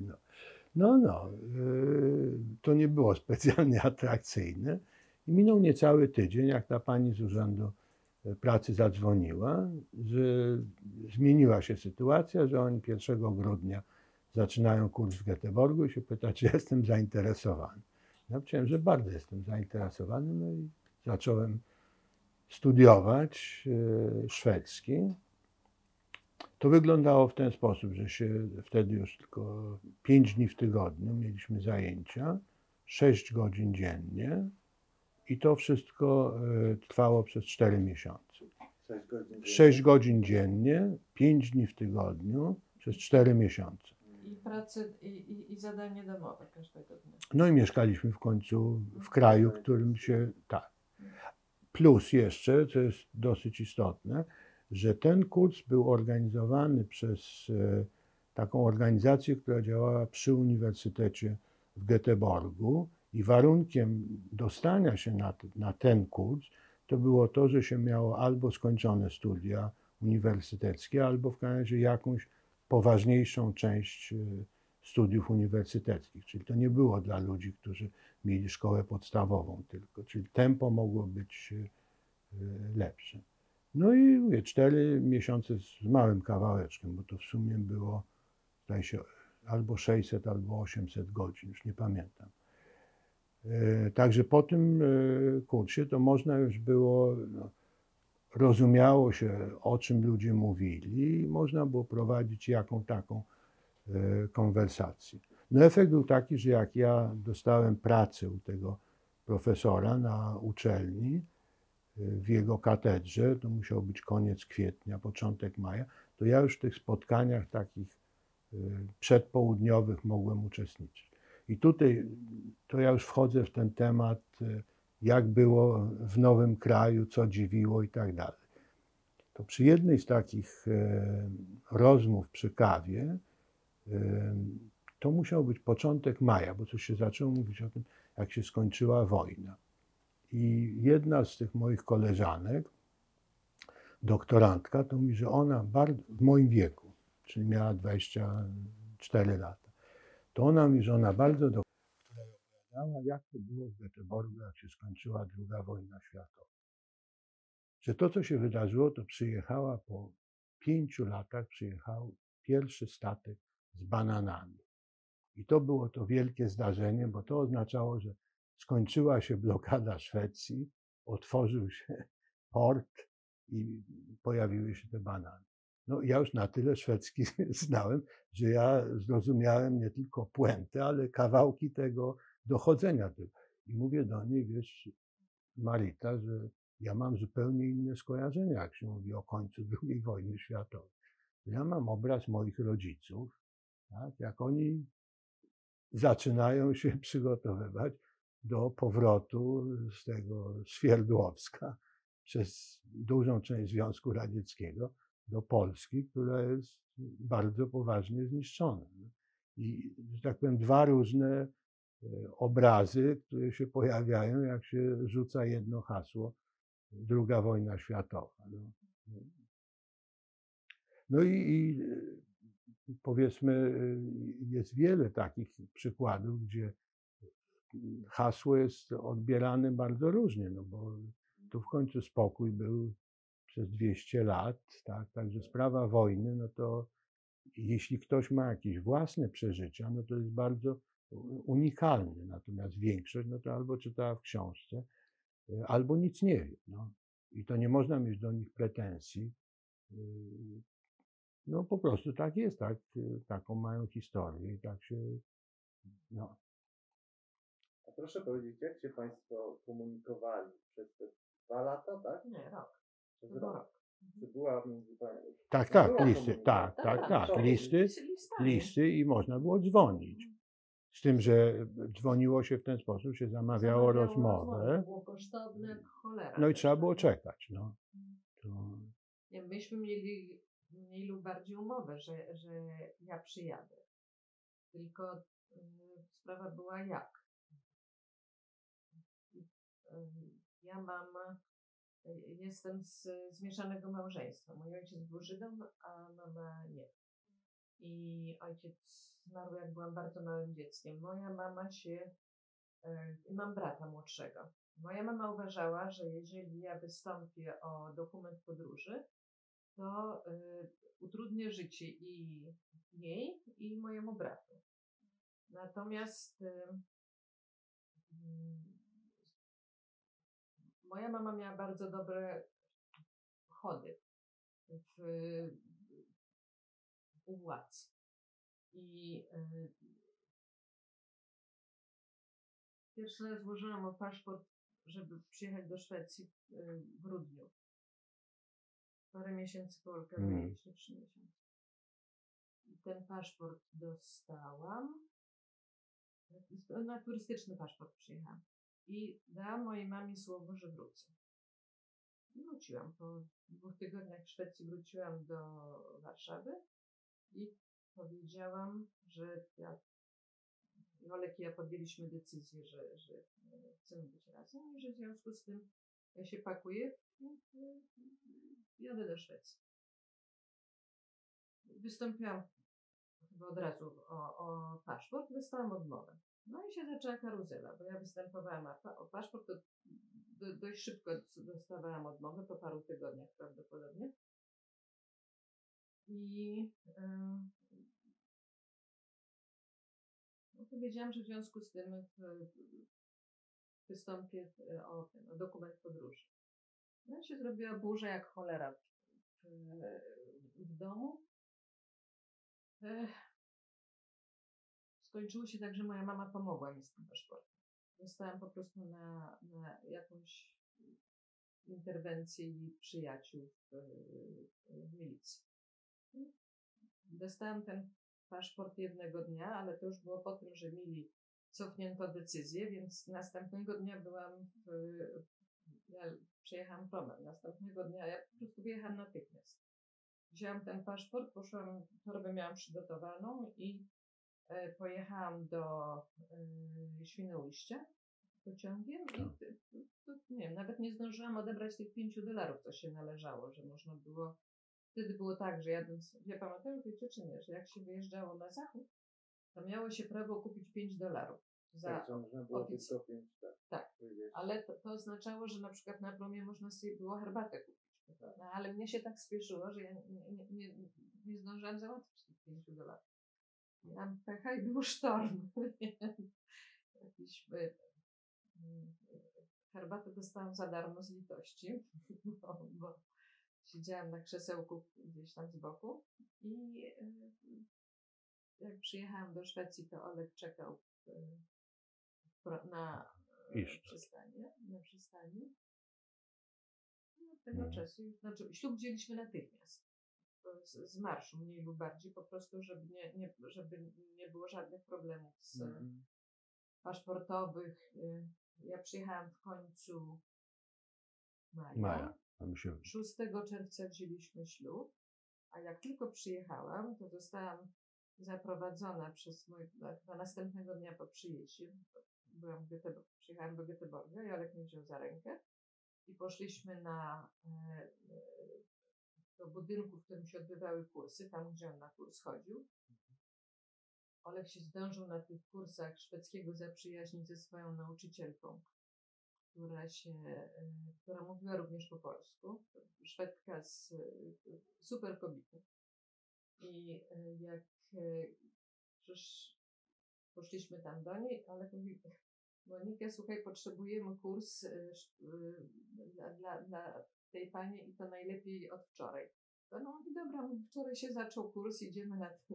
Zaprowadziła mnie do klasy, w której jedna z jej znajomych rozpoczęła kurs, ale ja z nią mogłam po polsku komunikować, więc ja nie mam żadnych dokumentów, nie mam pozwolenia na pobyt, nie mam nic. Ja mówię: wiesz, to załatwisz sobie później. I zostałam już w tej klasie, także zaczęłam kurs zanim ten ślub był, to już był kurs. Bo pani mówi, że mogła pani występować o dokument podróży albo o paszport, to znaczy występowanie o dokument podróży było równoznaczne ze zrzeczeniem się polskiego obywatelstwa. Tak, po prostu. Kwestionariusz? I według mojej rodziny to oznaczało, że ja im podstawiam nogę, że po prostu zamykam im drogę do wyjazdów na paszport na zachód i Nie, występowało się o dwie rzeczy. Występowało się o no to dokument, pan pewnie wie. o dokument Tak, podróży, ale- tak? I występowało się o zrzeczenie obywatelstwa. I w zrzeczeniu, w tym podaniu o dokument podróży, to uzasadnienie było zmiana świadomości narodowej, narodowościowej. Tak to dokładnie. Wiadomości. Zmiana świadomości narodowościowej. Bo to było wszystko zrobione w ten sposób, że to miało być jako akt dobrej woli, niewymuszony przez nikogo, tylko że sam człowiek doszedł do tego, że moja świadomość narodowa jest inna niż była dotychczas, czyli to jest powód, żeby być zwolnionym z obywatelstwa polskiego i opuścić Polskę do Izraela. Normalnie pan też wyjeżdżał.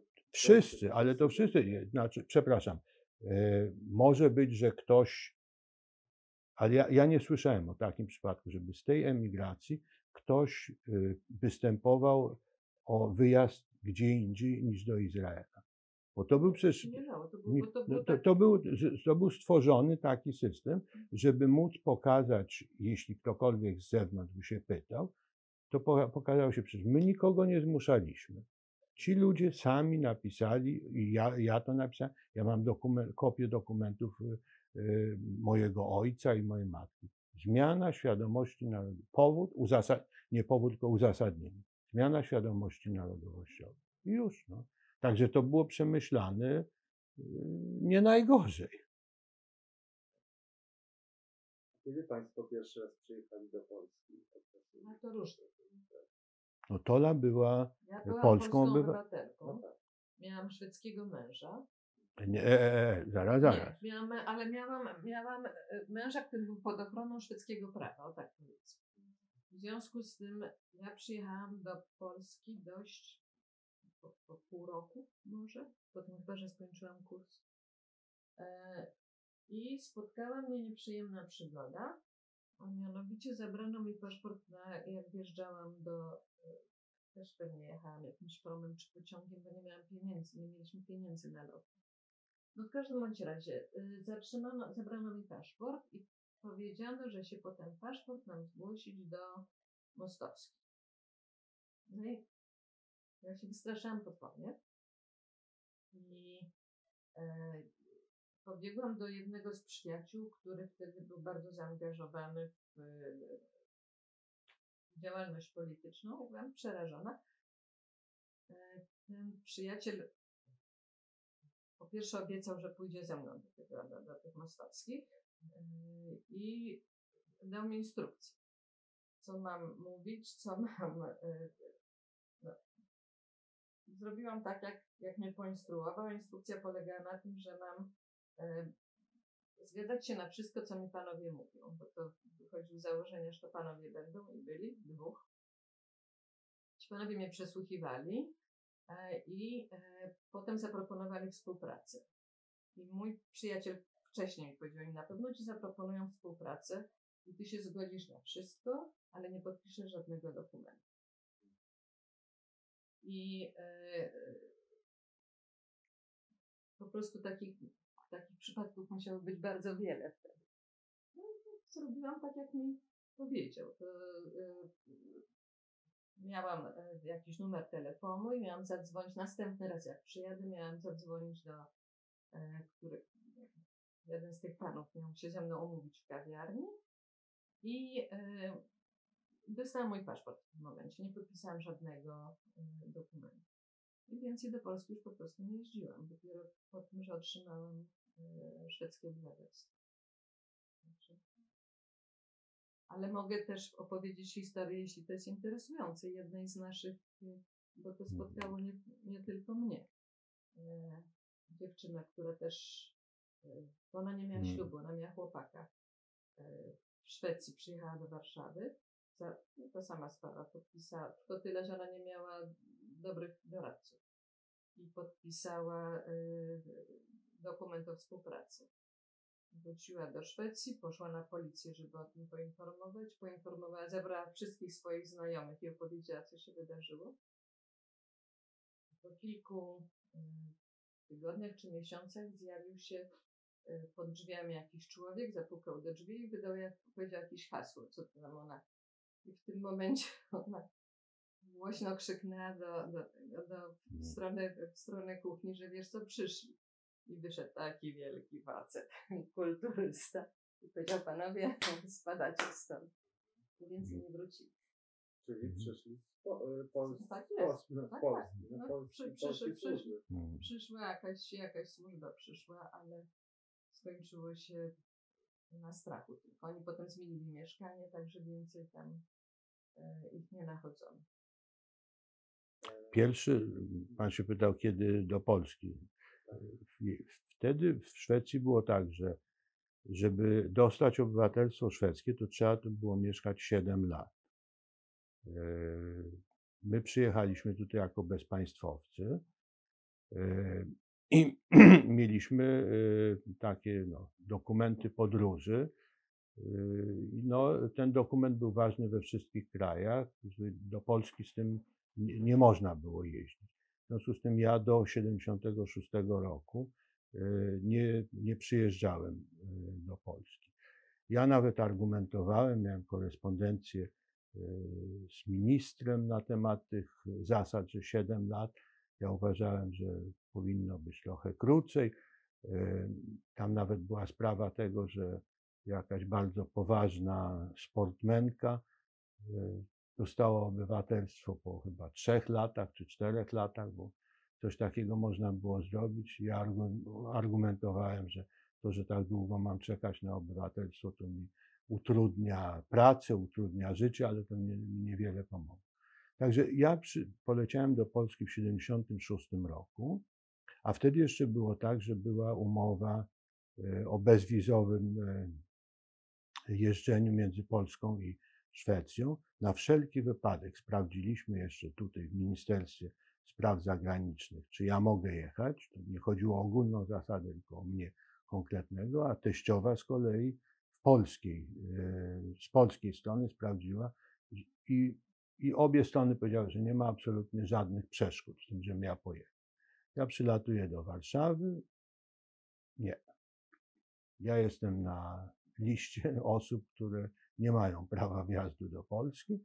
No i bardzo elegancko mi zaproponował. A sytuacja jeszcze była taka, że Tola razem z naszymi 2 synami, tymi starszymi, byli w Warszawie i plan był taki, że mamy jechać dalej na wakacje tam przez Austrię no więc mówią, że mnie nie wpuszczą, ale są, że tak powiem, chętni do współpracy, jeśli idzie o moją dalszą podróż. Także dostaję propozycję, że mogę albo dostać bilet do Wiednia i tam się spotkać z moją rodziną, albo z powrotem do Kopenhagi, skąd przyleciałem. No to ja wybrałem sobie Wiedeń. To wszystko się musiało odbywać, nie wiem, 20 czy 19 lipca, bo ustaliliśmy potem z Tolą, a oni nie wiedzieli, że co się dzieje. Ja miałem przyjechać i nie przyjechałem.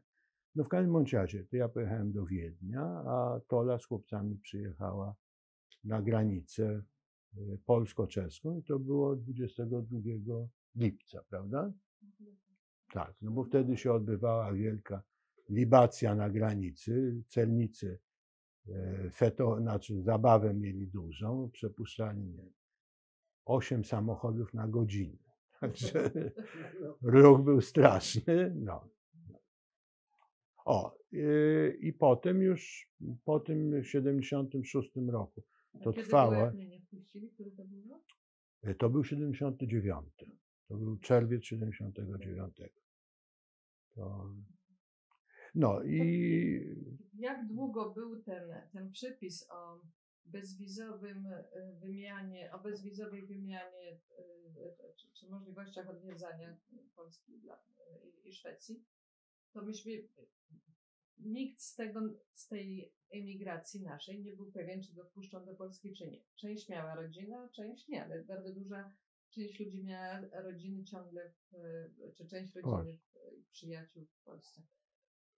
I to była loteria. I nie wiem, czy pan słyszał, że była taka zorganizowana mniej lub bardziej sytuacja, czy akcja wręcz.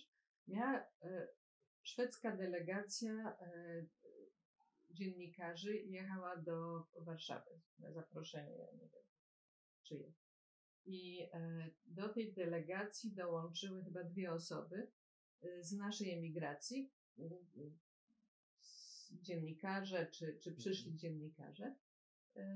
I dokładnie tak jak przewidywano, puszczono wszystkich Szwedów, tych 2 wybrano i nie wpuszczono do Szwecji. Z tego się zrobiła, tutaj świadków było masa ze szwedzkiej strony.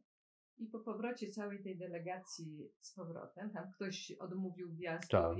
jeden z tych, którzy byli w szwedzkiej delegacji, zaraz robimy następną kartę, odmówił wejścia, znaczy wycofał się, że tak powiem, z powrotem, bo to na lotnisku się odbywało, że w związku z takim traktowaniem jego kolegów o polskim czy polsko-żydowskim pochodzeniu, to on też nie chce być w Polsce. To był przywódca partii liberalnej.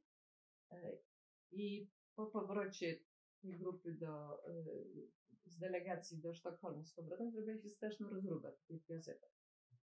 I po tym zlikwidowano możliwość, wprowadzono wizy z powrotem po prostu. I to dla nas było duże ułatwienie życia. Po prostu człowiek wiedział, czy wjedzie, czy nie. No tak, bo jak nie dostał wizyty, No. Ale to była loteria z tym, bo prawdopodobnie to zależało od tego, jakie wyposażenie posiadali celnicy przy wjeździe. W Warszawie mieli wszyscy komputery albo lepiej prowadzone księgi, nie wiem. Ale opowiadali inni znajomi, że jeździli wzdłuż granicy polsko-czeskiej i próbowali przejechać na polską stronę i tak. Na tym wjeździe nie wpuścili, na tym nie wpuścili, a na trzecim wpuścili. To po prostu... Proszę opowiedzieć o tych pierwszych miesiącach, latach, jak się Państwo tu urządzili wspólnie, jak rozumiem już, tak? Urządziliśmy się.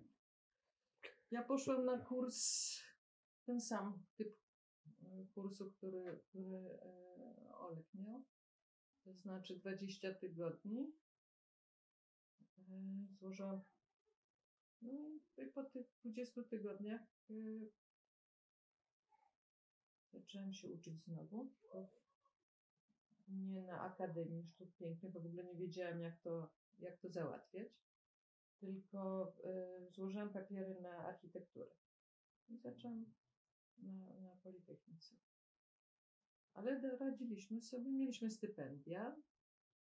Najpierw, potem ty pracowałeś. Nie tylko ja miałam stypendium. Za pierwsze stypendium kupiliśmy samochód. Stary, w całkiem niezłym stanie był ten stary samochód. I To było tak, że to przyjmowanie obcokrajowców było dosyć dobrze zorganizowane. My byliśmy też grupą, która się znała dosyć dobrze jeszcze z Polski i pomagaliśmy sobie.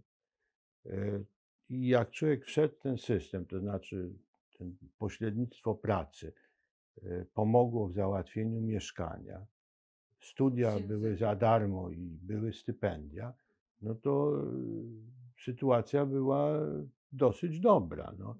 Jak ja to porównam z tym, jak moi rodzice wylądowali w Lwowie w 1939 roku i mieli rozpocząć tam studia na Politechnice w Lwowie, no to im było troszeczkę trudniej, prawda?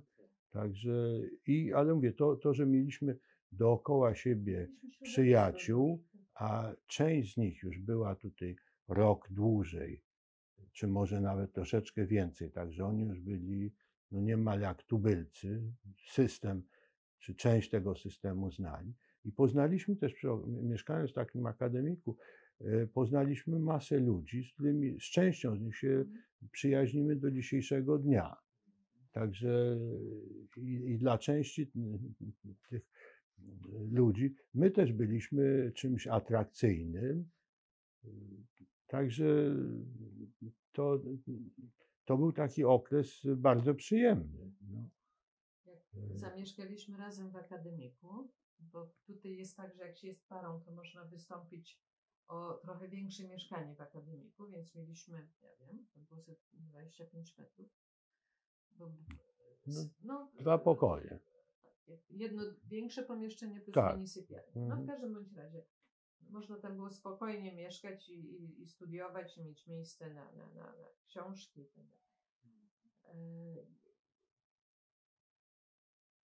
Dlaczego ja zaczęłam o tym mówić, o akademiku? No to jak zaczynaliśmy. Jak no. zaczynaliśmy, tak. Już wiem. W następnym wejściu mieszkali ludzie. Tego chłopaka Oleg poznał na Politechnice, a jego dziewczyna uczyła się na nauczycielkę. Była na studiach nauczycielskich i pracowała też wtedy, czy dorabiała jako nauczycielka dla cudzoziemców. I poznaliśmy się gdzieś tam na podwórku, czy przy wejściu do pralni, czy coś takiego. I ona mówi do mnie, zapytała się mnie, ja powiedziałam, że jestem na kursie szwedzkiego, to tyle umiałam powiedzieć. To ona się pyta, którą lekcję robisz. To ja mówię 22. To ona mówi, bo ona kojarzyła w tym momencie, jakich słów ma używać, żeby ze mną komunikować. I do dzisiaj mamy z sobą kontakt.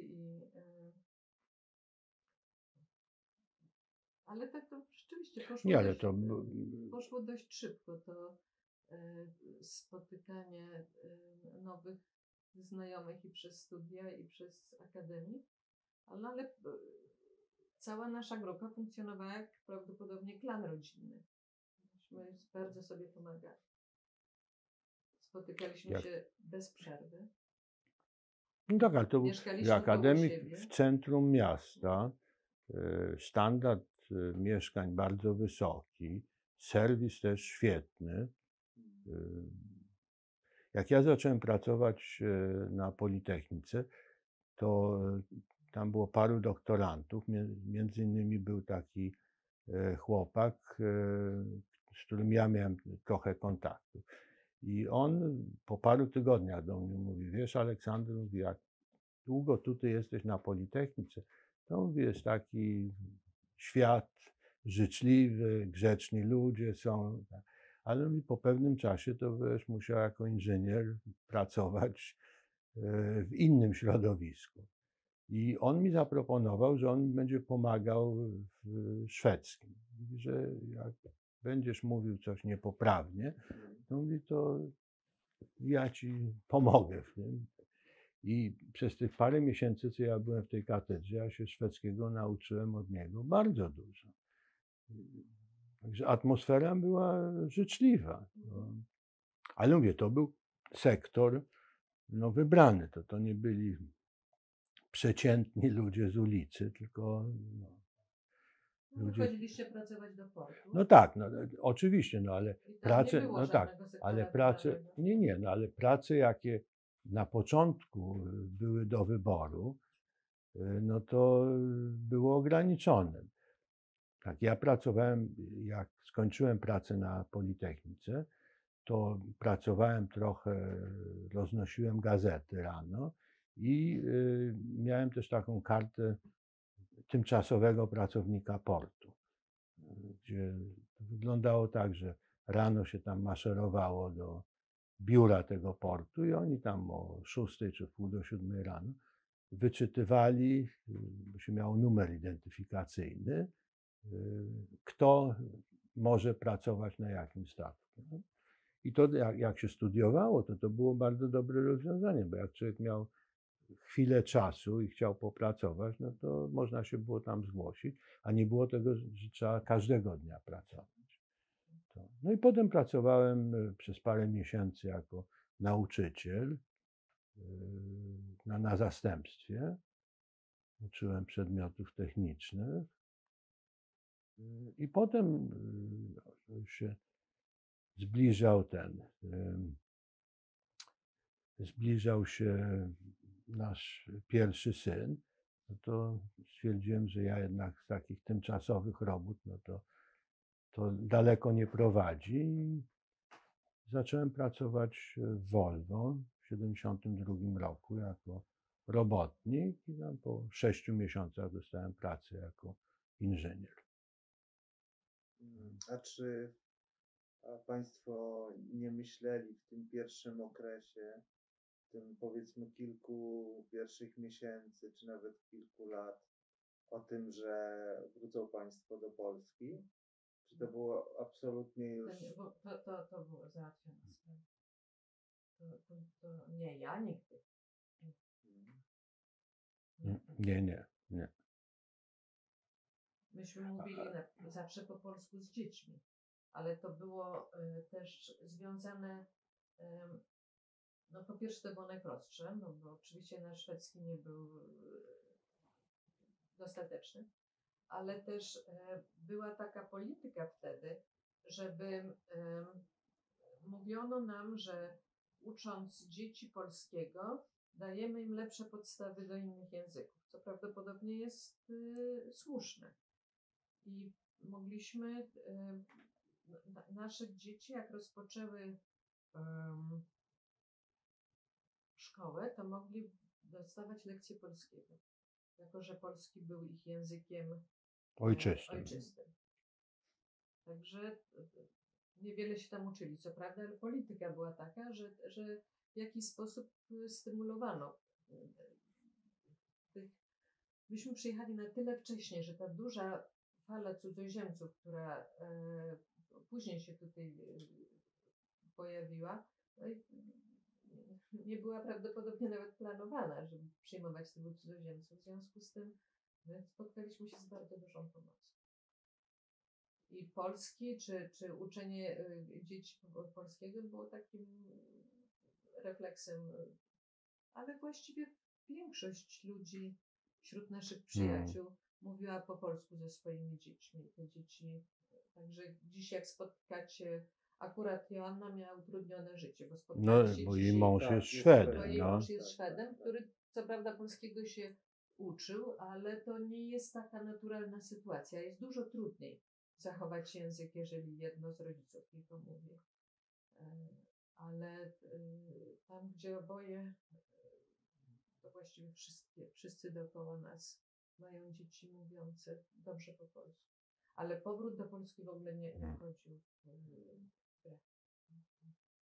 Ale odnośnie tego języka zastanawiali się Państwo nad tym, jak to wpłynie, to znaczy nauka, czy mówić z dziećmi po polsku, czy po szwedzku, czy to było poza w ogóle jakby... Nie, myśmy się zastanawiali. Aha. Myśmy się zastanawiali i mieliśmy wtedy takiego szwedzkiego przyjaciela, Żyda, który był Profesorem profesorem pedagogiki. już wtedy pedagogiki. I z nim rozmawialiśmy na ten temat i skończyło się na tym, że on nam przyniósł jakiś artykuł angielski czy amerykański, że różne dzieci mogą mieć, czy różne grupy mogą mieć problemy z językami, ale nie żydowskie dzieci.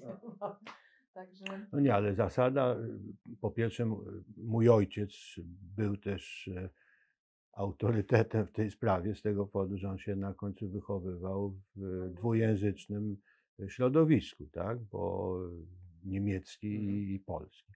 Plus troszkę jednak literatury na temat dwujęzyczności żeśmy przeczytali.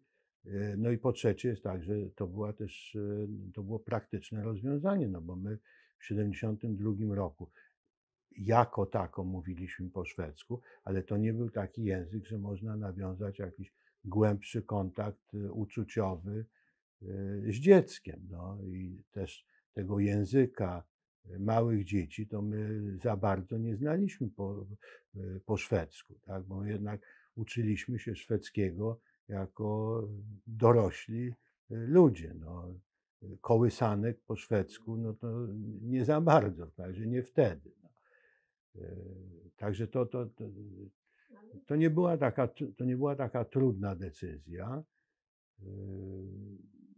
Ale jakby ta polityka szwedzka, która jakby promowała naukę języka ojczystego. wynikała z przekonania, że najlepiej jest dziecko socjalizować, edukować, wprowadzać w świat w języku, który dla rodzica jest pierwszym Tak. językiem. Tak, Po tak, prostu. tak. Taka była polityka. Mhm.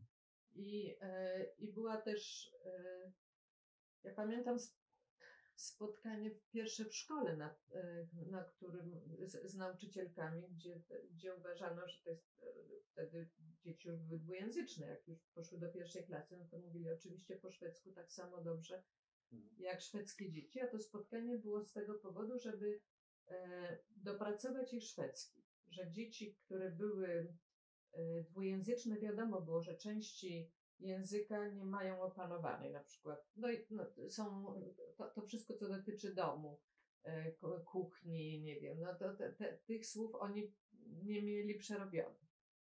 Akurat nasi mieli, bo oni byli u takiej opiekunki, także, no ale w każdym bądź razie szkoła o tym wiedziała, szkoła na to zwróciła uwagę od początku, że mogą być kłopoty językowe u tej grupy dzieci. I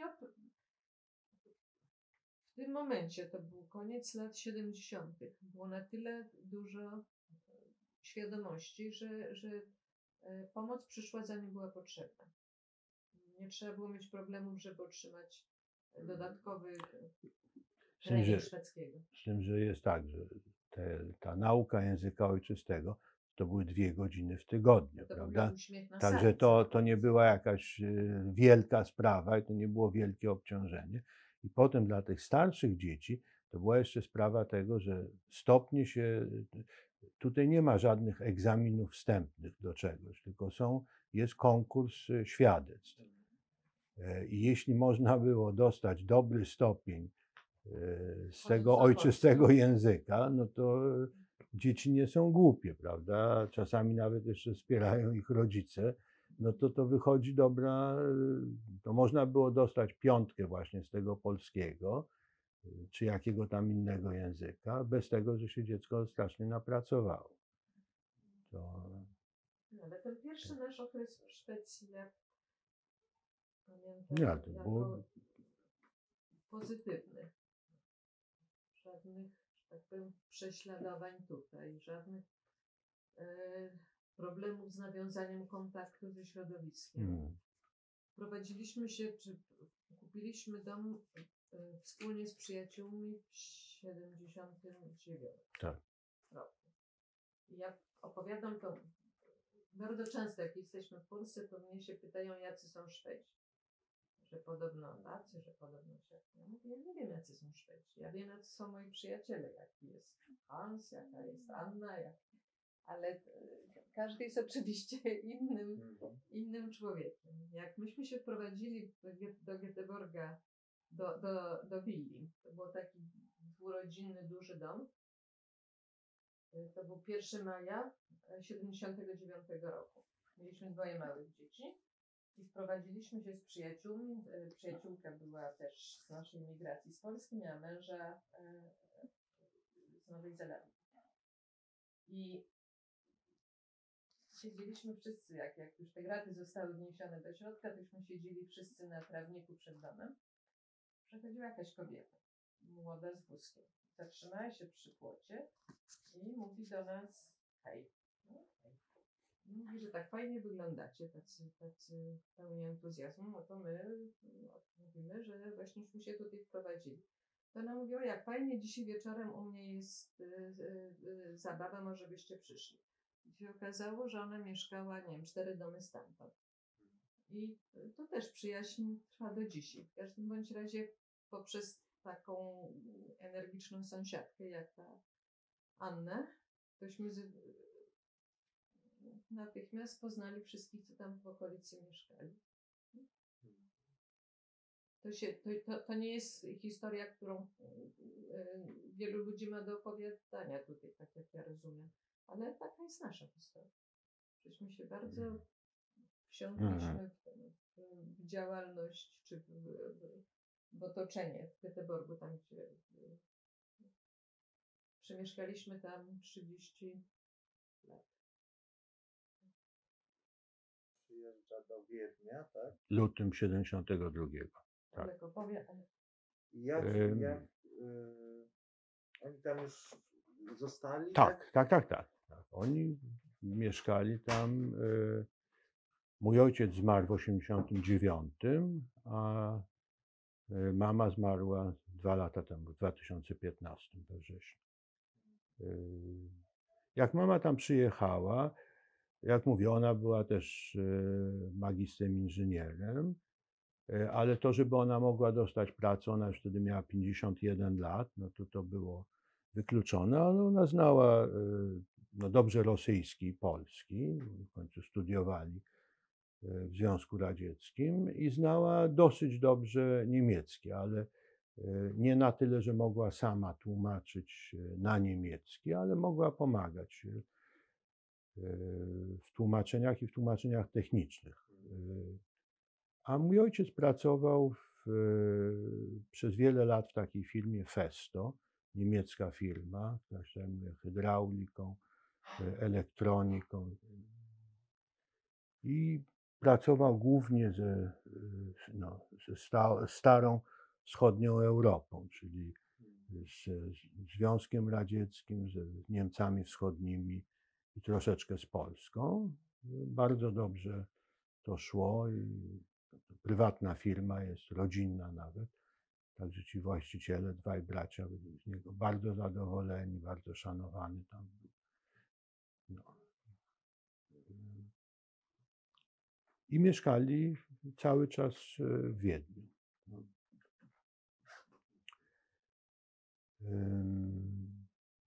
No, moja siostra jest jeszcze, co prawda jest formalnie na emeryturze, ale ciągle pracuje jako tłumacz.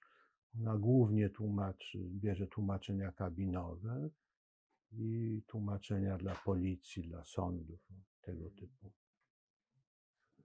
Jako że ona tyle lat już jest na tym rynku, to często jest, starzy klienci się do niej zwracają.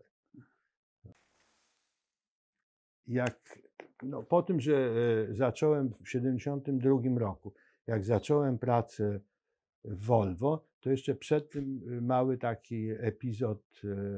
Ja poszedłem do Urzędu Pracy, no, zgłosiłem się, że jestem magistrem inżynierem i szukam pracy.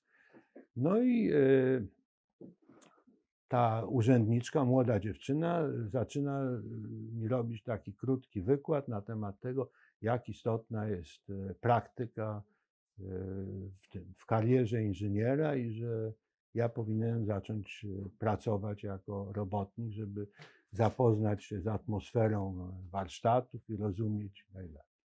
No więc ja tak spokojnie tego słuchałem, ale po chwili się lekko wkurzyłem, dlatego że po pierwsze jest tak, że w Polsce, jak ja zaczynałem studia, to pierwsze pół roku to była praktyka przemysłowa.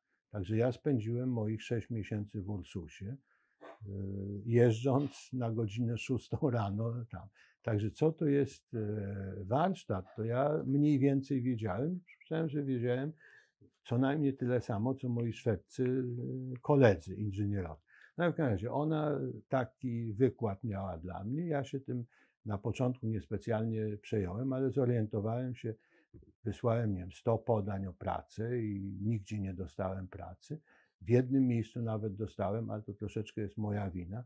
Dostałem następnego dnia, przepraszam, 2 dni po tym, że wysłałem, dostaję odpowiedź, że ta firma zatrudnia tylko ludzi ze szwedzkim pochodzeniem. Ja się lekko zdziwiłem, no ale okazało się, że to jest firma, która wykonuje pracę tylko dla wojska i to jest radar i takie rzeczy. Gdybym wiedział o tym, to bym nie wysyłał do nich podania, no ale nie wiedziałem.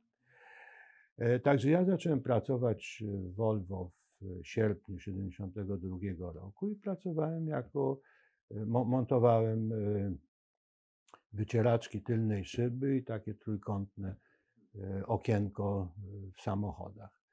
I po 6 miesiącach dostałem pracę jako inżynier w jednej z tych fabryk i tam pracowałem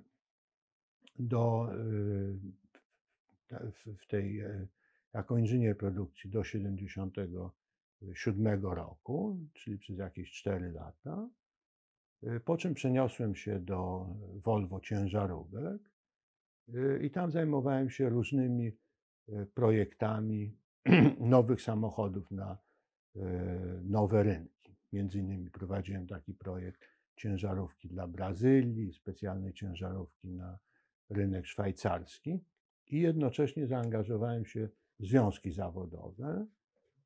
Tu związki zawodowe wyglądają tak, że robotnicy mają swój związek, a po stronie urzędników, ja mówię o prywatnych przedsiębiorstwach, to jest Związek Magistrów Inżynierów, jest Związek Majstrów i Związek Urzędników. I ja zaangażowałem się w ten Związek Magistrów Inżynierów. Po pewnym czasie tam byłem przewodniczącym sekcji właśnie tej Volvo ciężarówek. Siedziałem w radach nadzorczych paru przedsiębiorstw Volvo i potem nawet byłem w radzie w radzie nadzorczej tego całego Związku Magistrów Inżynierów na całą Szwecję. Parę razy nawet ta lokalna gazetka szwedzka Volvo wywiady ze mną robiła. To jest na początku tego, to jest magister inżynier, były pracownik portu, teraz planista w tłoczni. Czyli który to jest? To musi być 74, nie? Yrkes... Nie. Statystyk på 74 snarare. Aha. Czyli, że to musi być... No tak. To jest parę miesięcy, znaczy rok po tym, że ja zacząłem pracować jako inżynier produkcji. Ale to ja w skrócie opowiedziałem te stopnie, ale to bardziej chodziło o zdjęcia. To jest z gazety taki Związek Akademików. To są nie tylko inżynierowie, ale... Proszę powiedzieć właśnie, jaka jest w Szwecji rola takich związków właśnie, pan mówi Związek Akademików, związków takich zawodowych. Więc to, co jest niemalże nadrzędną sprawą, to jest to, że w szwedzkim ustawodawstwie, jeśli idzie o rynek pracy, jest taki paragraf, który mówi o współdziałaniu związków w procesie podejmowania decyzji. I to się nazywa paragraf 32, to jest coś, co zostało wprowadzone w połowie lat 70. i co jak gdyby porządkuje reguły gry, jeśli idzie o zarządzanie przedsiębiorstwami i relacje ze związkami zawodowymi. Bo ten paragraf dotyczy współudziału związków zawodowych w procesie podejmowania decyzji. I z grubsza, żeby to nie był wykład na temat, jak związki zawodowe działają, to on mówi tak, że pracodawca jest zobligowany poinformować związki zawodowe dotyczące zmian działalności i jeśli związki tego zażądają, to jest zobligowany prowadzić negocjacje ze związkami na temat zmian. Nie jest powiedziane, że związki zawodowe muszą się zgodzić, że pracodawca musi ustąpić, ale jest pracodawca zobligowany, żeby informować i że jeśli związki zawodowe zażądają tego, prowadzić z nimi negocjacje. Negocjacje mogą prowadzić do tego, że pracodawca mówi, że ja zrobię po mojemu tak czy owak. Związki zawodowe mogą potem to zaskarżyć i tak dalej. W każdym razie ten paragraf 32 powoduje, że związki są włączone w cały proces podejmowania decyzji. I są włączone w taki sposób, że to nie jest, że wszystko już jest gotowe i potem przychodzą przedstawiciele przedsiębiorstwa i mówią, proszę podpisać. Tylko to jest rzeczywiście, to nie jest fikcja, tylko to tak funkcjonuje. I ja się zaangażowałem w te związki zawodowe, w ten Związek Magistrów Inżynierów, dlatego że to jest mała organizacja.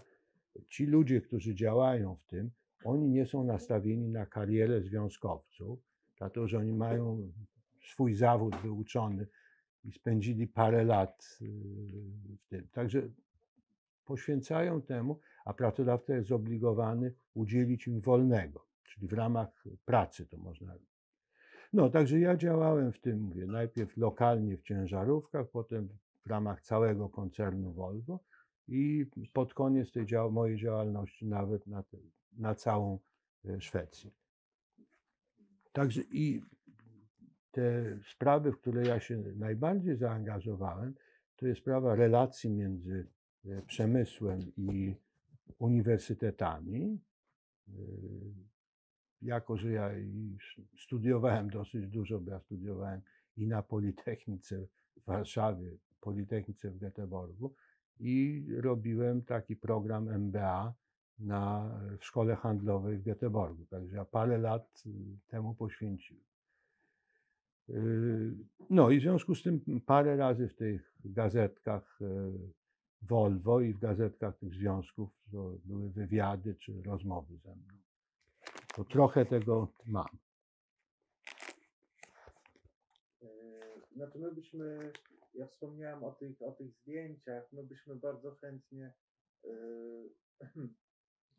gdyby Państwo byli łaskawi właśnie nam przysłać trochę skanów zdjęć z okresu najchętniej sprzed emigracji, ale też życia tutaj. Dobra. To też mogą być zdjęcia tutaj, tak, no to jest ja. przed okresu emigracji, ale też z tych późniejszych.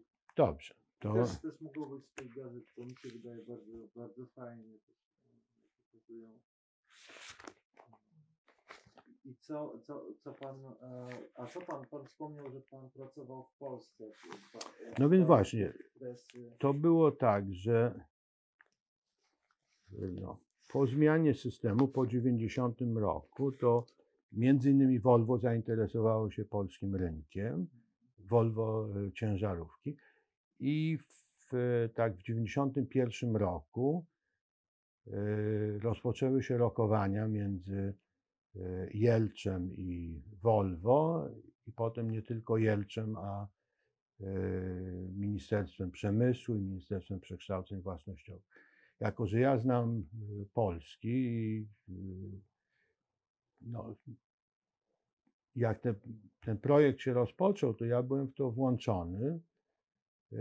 No, jeździłem do Polski dosyć dużo, bo ja doliczyłem się ponad 100 razy w ciągu 2 lat. Także i w 94 roku dostałem propozycję, żeby pracować w Polsce dla Volvo ciężarówek i byłem odpowiedzialny na początku za sprzedaż autobusów, a potem byłem szefem działu Public Relation i marketingu. I wtedy w 94 roku Tola i ten nasz najmłodszy syn Beniamin przeprowadziliśmy się do Warszawy i tam mieszkaliśmy 3,5 roku. I potem wróciliśmy do Szwecji. I potem minęło parę lat i dostałem propozycję, żeby stworzyć przedsiębiorstwo w Gdańsku. To już wtedy Beniamin był na tyle dorosły, że z nami nie musiał jechać, to pojechaliśmy sami i mieszkaliśmy w Gdańsku 1,5 roku. Także, było super. no. I potem wróciliśmy z powrotem do Göteborga i w 2012, to za chwileczkę będzie 5 lat, przeprowadziliśmy się z Göteborga do Sztokholmu. I teraz pan jest Na emeryturze, jest tak. Zasłużonej emeryturze. Zasłużonej. Tak. No, jak rozumiem, często dalej Państwo jeżdżą do Polski, czy jeszcze częściej, tak? No nie wiem, tak przeciętnie to będzie 4-5 razy w roku. To, My skupiliśmy sobie w Warszawie małe mieszkanie. A to z tego powodu, że Moja mama mieszkała przez cały czas w Warszawie i w tejże, no starzała się oczywiście, zachorowała. W związku z tym ja byłam bardzo często w Warszawie. Jeździłam raz w miesiącu i zostawałam kilka dni, bo tego wymagała opieka nad nim. Miała demencję i za każdym razem, jak ja przyjeżdżałam do Warszawy, czy co drugi raz, tośmy załatwiały pomoc. I ona po paru tygodniach jakiego takiego funkcjonowania tej pomocy zwalniała pomoc, bo zawsze był jakiś powód. No więc od początku wymagało to bardzo długich, znaczy ja siedziałam bardzo dużo w Warszawie, po znajomych i czasem w hotelu i tak dalej. Dużo tego było, a także zdecydowaliśmy się kupić małe mieszkanie, żebym się miała gdzie podziać. I to mieszkanie mamy do dzisiaj, także jest... Moja mama umarła 6 lat temu, ale mieszkanie zachowaliśmy. Służy całej rodzinie, bo najstarszy syn pracuje, uczestniczy w firmie, która ma siedzibę w Warszawie, w związku z tym jest tam często. I to taki się zrobił hotel rodzinny. Ale to pomaga też, żeby często być w Warszawie. To jest bardzo łatwo. Wziąć klucze już. Także jesteśmy często w Warszawie. A proszę powiedzieć, jeśli chodzi o doświadczenie emigracji, tak, bo Państwo doświadczyli tego,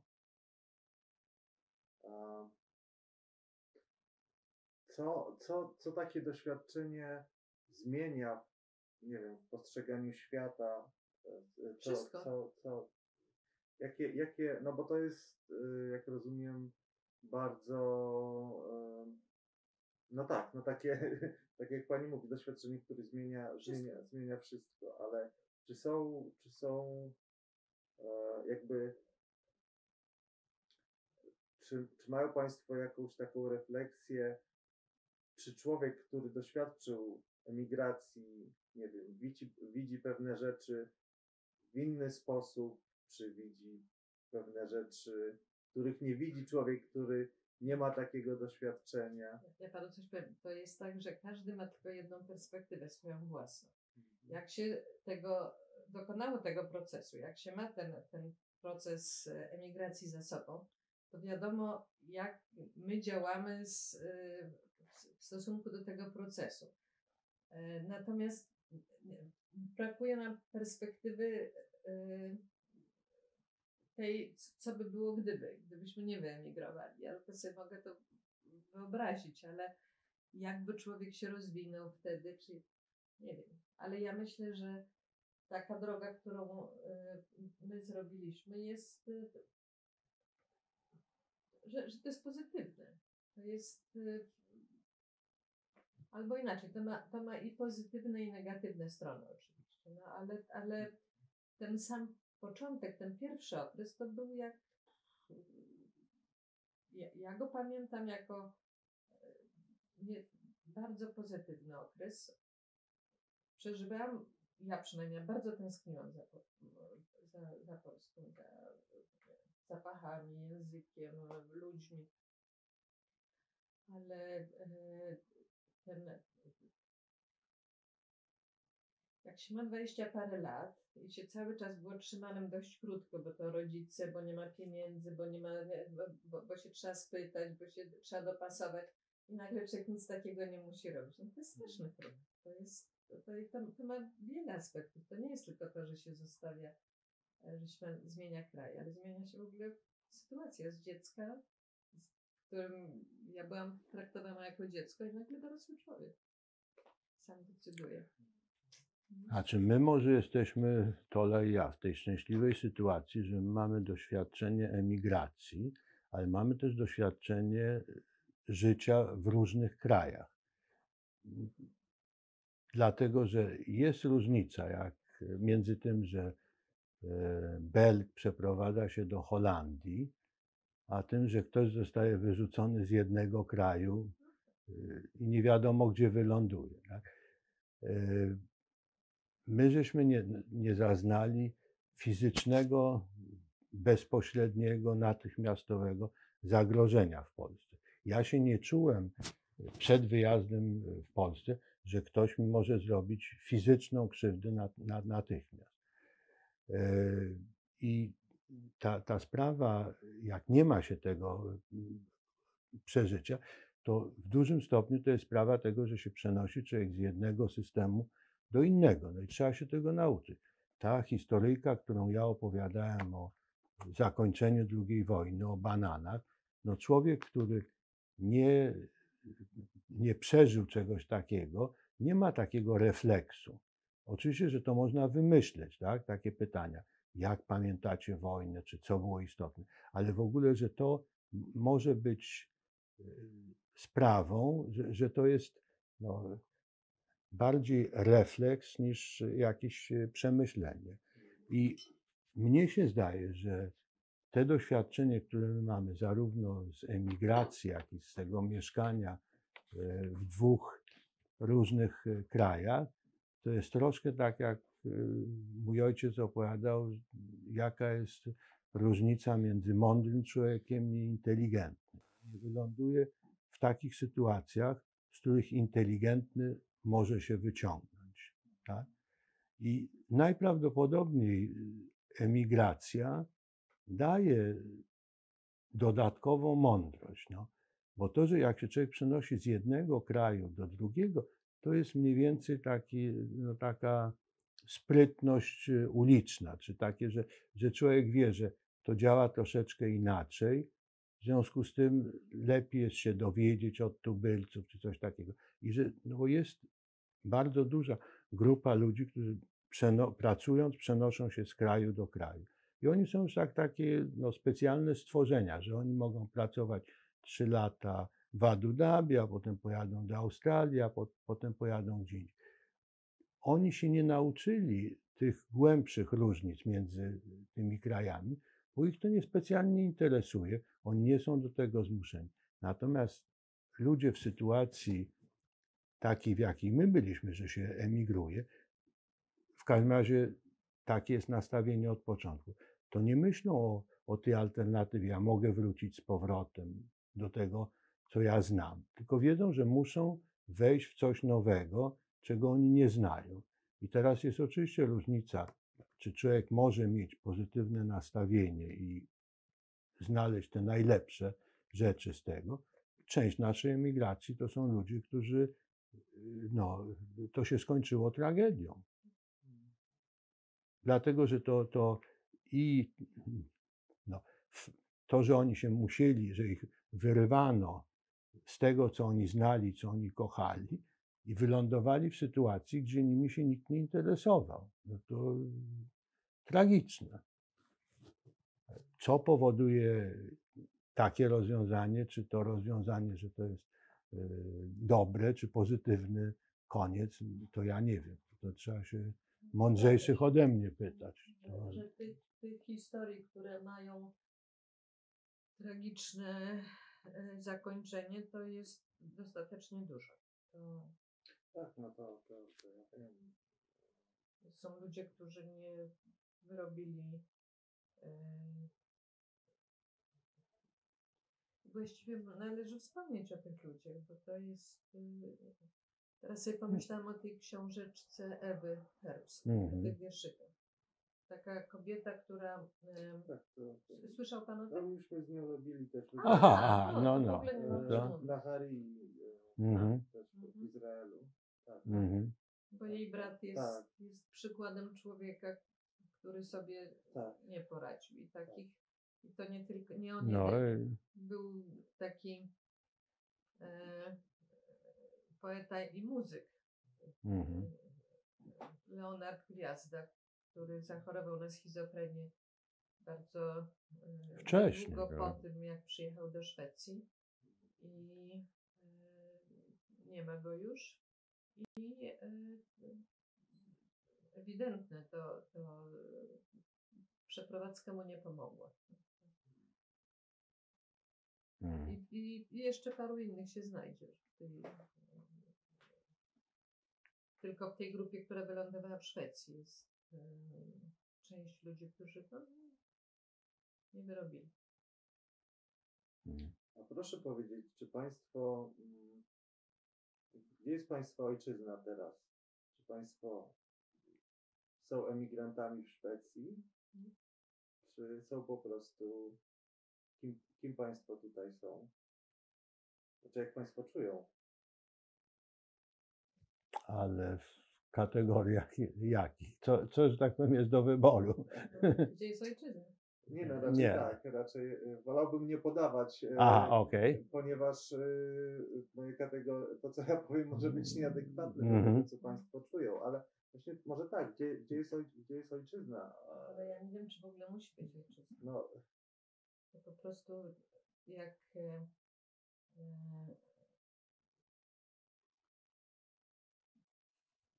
jak mieszkaliśmy w Warszawie, w którymś momencie jeden z naszych synów, który przyjechał nas odwiedzić, tam wszedł do tego domu, którego nie znał, wygodnie sobie usiadł i mówi, och, jak to przyjemnie jest być w domu.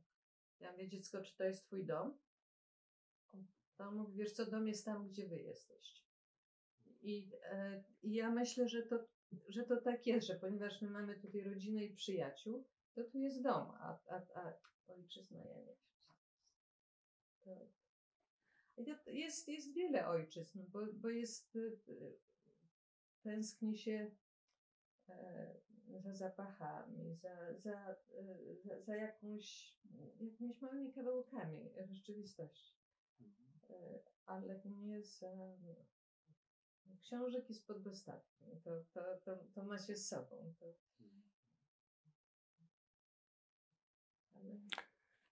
Ja nie wiem kiedy, ja ostatnio byłem pytany o moją ojczyznę, nie, no, także ojczyzna, ja wspomniałem o tym przemówieniu moim w 1966 roku w Toruniu. Wtedy nie było żadnych wątpliwości, prawda? Polska była moją no ojczyzną tak, i ja poniekąd tak. dziękowałem nie tylko w moim imieniu, ale w imieniu moich kolegów żołnierzy. Jakby się pan zapytał, czym to zrobił dzisiaj, no to mogę od razu powiedzieć, że na pewno nie, tak? Ja nie chcę, że tak powiem, żartować sobie z tego, ale tak naprawdę to sport mnie nigdy nie interesował, to poczucie na kogo. Aha, no tak. To w związku z tym ja nie czuję u siebie takiej potrzeby, że ja się muszę określić. Znaczy nie, że urzędy ode mnie tego żądają, tylko po prostu sytuacje, gdzie ja mam wybierać. Ja jestem szwedzkim obywatelem, tak? Znam Polskę, znam Polski jako tako. Może być, że jak pojechaliśmy w 1994 roku do Polski, to mówię, to było po tym, że ja ponad 100 razy byłem tam na krótkich wizytach. Ale jak przyjechaliśmy tam w 1994, ja miałem taką pracę, która wymagała ode mnie dosyć dużo kontaktów z polskimi przedsiębiorstwami, z klientami Volvo. I wtedy ja zdecydowałem, że ja chcę mieć troszeczkę dystansu do tego, dlatego że często było tak, że czy klienci, czy nawet oficjalni ludzie mówili, a panie Aleksandrze, czy jak już się lepiej znaliśmy, to mogli powiedzieć, Aleksander, ty jesteś Polakiem. I ja się tak czułem troszeczkę niezręcznie, bo nie chciałem od razu powiedzieć, że ja Polakiem nie jestem, tak? Powiedziałem, że jak ja bym coś takiego powiedział, no to będzie plama, no oni się poczują bardzo dotknięci. Ale nawet takie moja wewnętrzna percepcja tego, że ja jestem Polakiem, mnie to nie pasowało, bo ja po prostu się nie czuję jako Polak. A w Szwecji jest tak, że nikt ode mnie nie wymaga takich deklaracji uczuciowych. Ja po szwedzku żadnego kwestionariusza nie miałem, gdzie jest napisane, jaka jest pańska ojczyzna. I w związku z tym można powiedzieć, no głupio, że się nie zastanawiałem nad tym, ale nawet jak się chwilę zastanowię, to nie mam dobrej odpowiedzi na to. No. Nie, bo to jest bardzo słuszna uwaga, że po prostu i dla mnie też to jest bardzo cenna informacja po prostu, to kryterium jest nieadekwatne, tak? Po Mhm. prostu do Mhm. Państwa doświadczenia. Mhm. I to jest bardzo, bardzo no, interesujące. To ja bardzo lubię, jak przyjeżdżam do Warszawy, przechodzić takimi, skręcać w bok z dużych ulic i przypominać sobie, że tam było przejście, że tam nie było płotu między tą posesją i tamtą, i że tam między Bliczą i Chorzą. Jest parę takich miejsc, gdzie można przejść z jednej ulicy na równoległą. I mnie bardzo to bawi. I to właściwie jest takie poczucie, wydaje mi taką przewagę nad turystami, mi się wydaje, że ja ciągle jeszcze pamiętam to miasto od podszewki. I jest parę takich miast na świecie, gdzie ja mam takie właśnie skojarzenia bocznych ulic. I to jest bardzo przyjemne uczucie, ale ja nie wiem, czy to ma coś adekwatnego, czy to jest adekwatne do poczucia ojczyzny, czy takiego, ja nie wiem, takiego zamawiania się, takiego bycia tu na miejscu. Nie, bo rzeczywiście no, ojczyzna, no to zależy też, jakbyśmy to rozumieli. Musielibyśmy to sobie de facto zdefiniować i najpierw o tym długo porozmawiać, co by to mogło znaczyć. Ale to... No jest bardzo, bardzo fajnie oglądać polską. Jak przyjeżdżamy do Warszawy, to zaraz jest polskie filmy, polski teatr, żeby załapać jak najwięcej. Ale jak jeździmy w inne miejsca, to też załapujemy się na kulturę. Ale my mieszkaliśmy wiele lat w Göteborgu. Jest różnica dialektu göteborskiego i sztokholmskiego i to słychać. Mieszkańcy Sztokholmu, jak ktoś mówi z dialektem z Göteborga, to oni to czują, nawet sobie czasami żartują z tego. To się pytają, jak to, czy mnie się pytają, jak to jest przeprowadzić się z Göteborga do Sztokholmu? Czy się czujesz czują, już? W naszym szwedzkim słychać czują, Göteborg. No. To ja mówię, że Göteborg jest bardzo ładnym miastem. Sztokholm jest też bardzo ładnym miastem. Ja się przeprowadziłem, czy my się przeprowadziliśmy, nie z tego powodu, że mnie się miasto nie podobało, tylko z zupełnie innych powodów. Mówię, nikt nie wymaga, znaczy właśnie teraz ja myślę, że wymaga się jakiegoś zaangażowania w lokalne sprawy, żeby móc powiedzieć, ja jestem tam fanem takiego i takiego klubu, tak? Jak oni grają, no to ja muszę pójść to obejrzeć albo w telewizorze będę to. Ja nie mam tego. No, ja się muszę pytać czasami dzieci, czy o jaki mecz chodzi, czy to jest piłka nożna, ręczna, kobiety, mężczyźni. No.